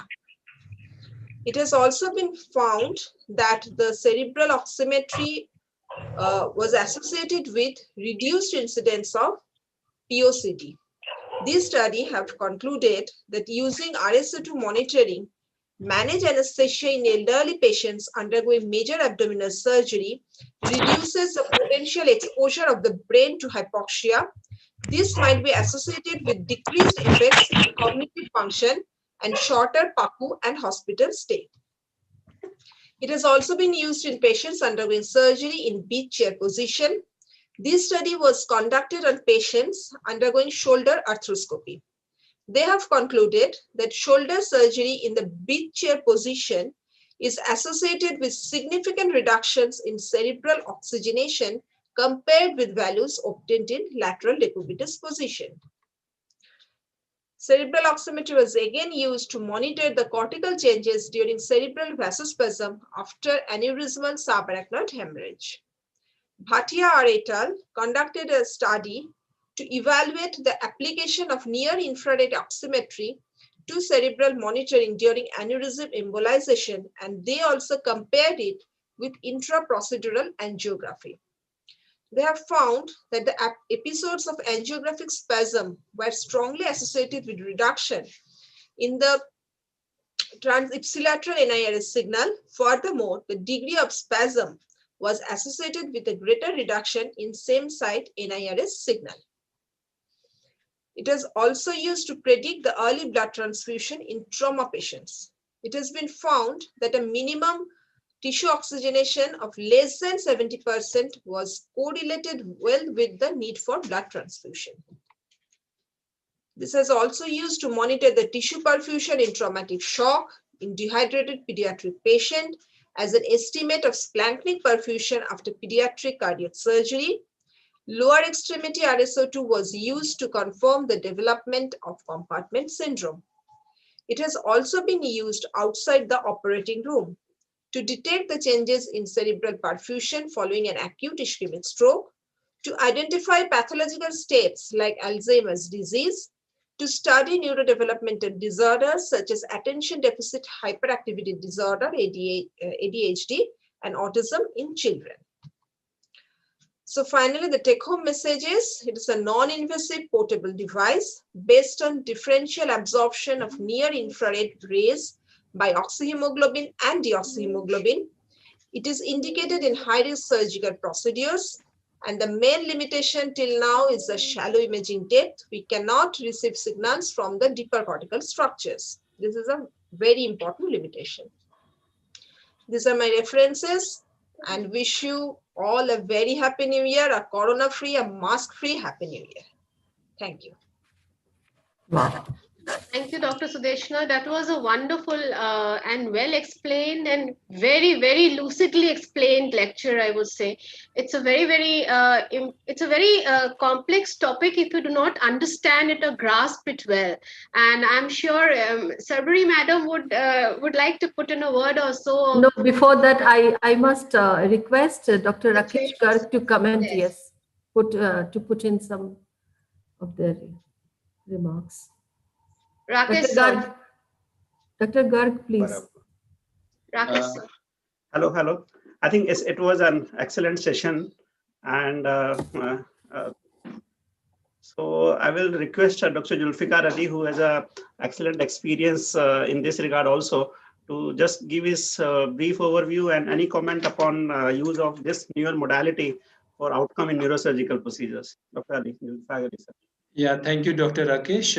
It has been an excellent talk by Dr. Sudeshna. She has summarized the topic very eloquently, very nicely. I would just, I'm just seeing this one question that Dr. Arun, he has put in the chat box, and Dr. Arun probably wants to know from Dr. Sudeshna that the value that we get, is it detected from the venous hemoglobin or arterial hemoglobin, or it's a mixed hemoglobin? Dr. Sudeshna, if she could answer the question before we go further. This is actually mixed. This is actually the blood passes through the cerebral tissues, and it detects the oxyhemoglobin and the deoxyhemoglobin. Actually, the near infrared rays are absorbed partly by the oxyhemoglobin and the deoxyhemoglobin, and it actually gets the values from all these areas. That is the venous, arterial, and this is actually a mixed blood. Yeah, Dr. Arun, as Dr. Sudeshna has pointed out, it's a mixed hemoglobin. And once we use this near-infrared spectroscopy, once we apply to a patient, to start with, we take the baseline values. There are no definitive values which on which we base our decisions. We see the baseline values first, and then we interpret the trends in those values. So if the values they are greater than 60 to 80% of the baseline, we expect that the patient is normal. There is no desaturation. But if the values they drop below 60%, then we interpret it as cerebral hypoxia. And one more thing I would like to add as a word of caution to our postgraduates, particularly, is that once we use near infrared spectroscopy, it's basically a monitor of regional cerebral saturation. So we do not get any indices about the global cerebral oxygen saturation. It usually detects the ischemia in the frontal cortex, as Dr. Sudeshna has pointed out. And if we have ischemia in other regions of the brain, this monitor is not very reliable. And then there are some limitations to this technique, particularly the extracerebral sources of contamination. They may produce very low values. Then the use of diathermy, cautery in the operating room, it unfortunately does not give us reliable results. And the results, they are to be interpreted cautiously in such a situation.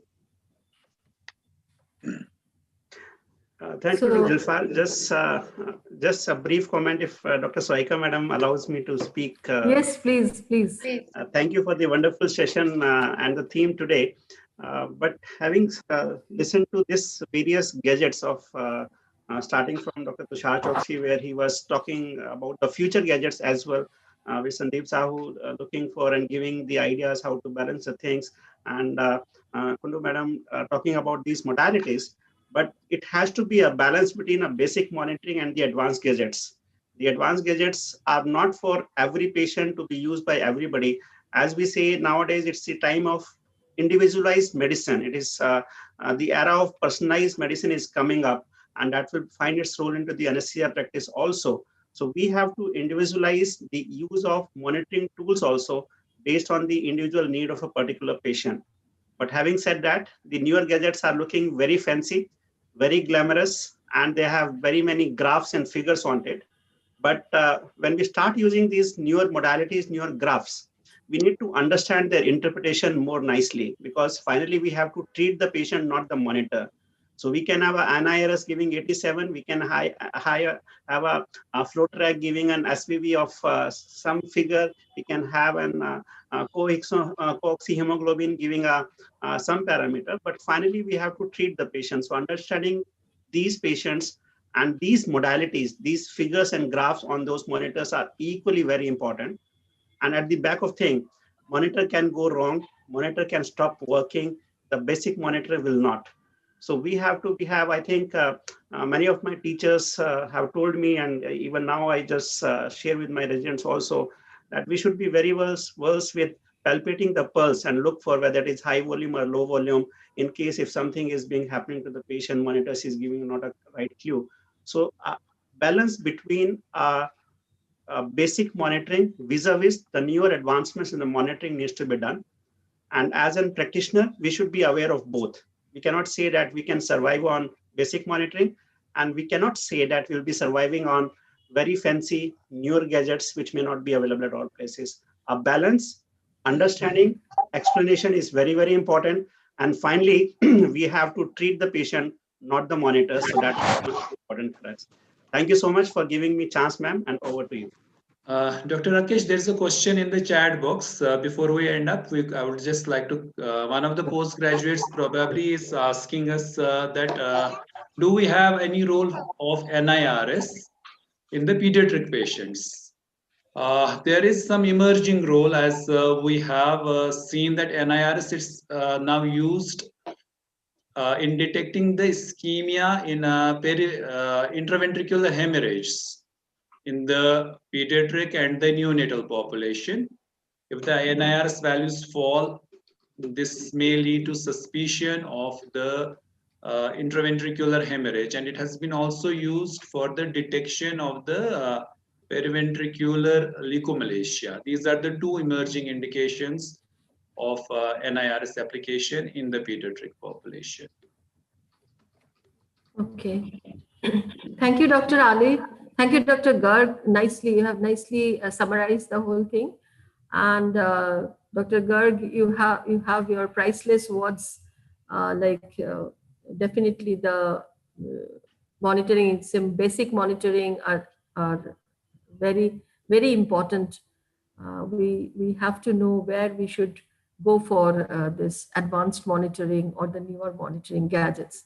So over to Dr. Naveen Malhotra for your concluding statement or concluding. Thank you. Sir, please. Before I hand over to Dr. S.P. Sharma, sir, to finally conclude, I once again congratulate all the speakers and all the chairpersons, especially Dr. Zulfikar. I can understand it's 9:15 or so, and you have been there with us since long. But I find that I am wearing more woolens than you.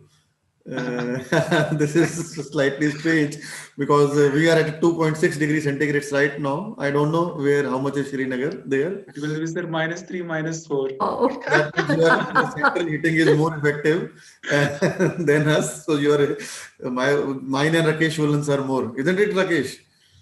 That's true, So, sir. but in this chilly winter's evening, second last day of the year, month, and the decade, we had a really warm academic session, and I really enjoyed sitting through it.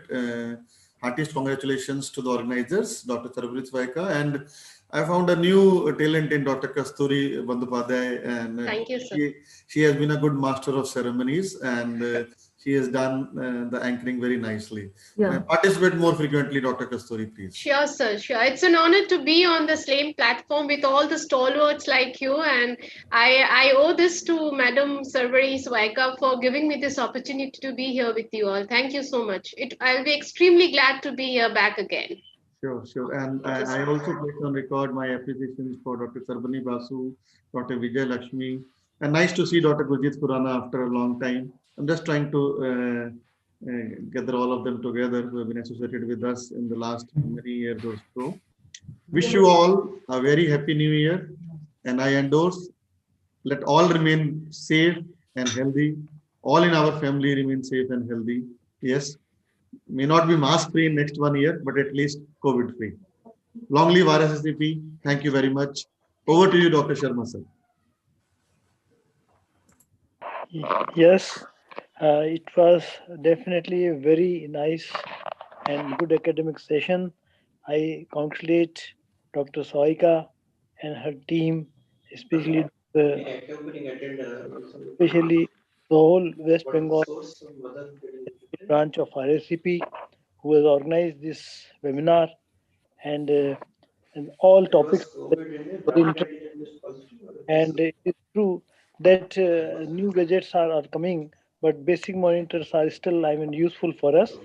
What I think I remember that initially when the came from field, it was working well at the situation 598, but once situation falling at 80 or like that way, it was not functioning well. It's quite long back, almost 20 years, rather 30 years back. So that now we knew about the new gadgets, we exactly do not know much. But anyway, this is overall the session was very interesting and very interactive also. I congratulate the team as well as I thank to all speakers, chairpersons, and office bearers and all participants. And it was a really, I should say, the good number of participants were there, and they were still present up to the last. This is so nice that it shows the interesting of the interest of in the webinar. And I say that in the beginning of the year, in the first half of the year, there was less academic part, but you can say that the second half of the year have covered a lot of the word academics. And I'm very happy to share that I believe that in the next year also, it will be continued same with the support of everyone. And I like to say that I think that next seminars, after some next seminars, the virtual conference will be there. It will be, I say that it will be more should say that it will have more academic sessions and all useful for the PGs also. I think that will be more interesting. So once again, thank you very much to all, and congratulations to Dr.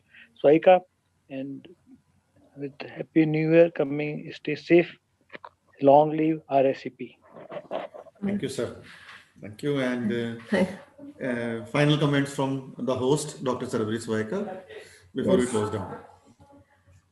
Yes, we end our program here with the hope of meeting face to face as early as possible in 2021 without a mask. Yes. And we first thank the Almighty that during this pandemic we have gathered and met during these webinar sessions. And I thank all our leaders of Rsacp National, Dr. Tej Kaul sir, whom I am missing today. I don't know what happened to sir, but every day he used to be with us. And today he is not here. And Dr. Avtar Singh sir, Dr. S.P. Sharma and Dr. Naveen Malhotra sir, and all the GC members for extending their help and guidance as and when it was required. I thank all the delegates and all the postgraduate students who were present in this platform.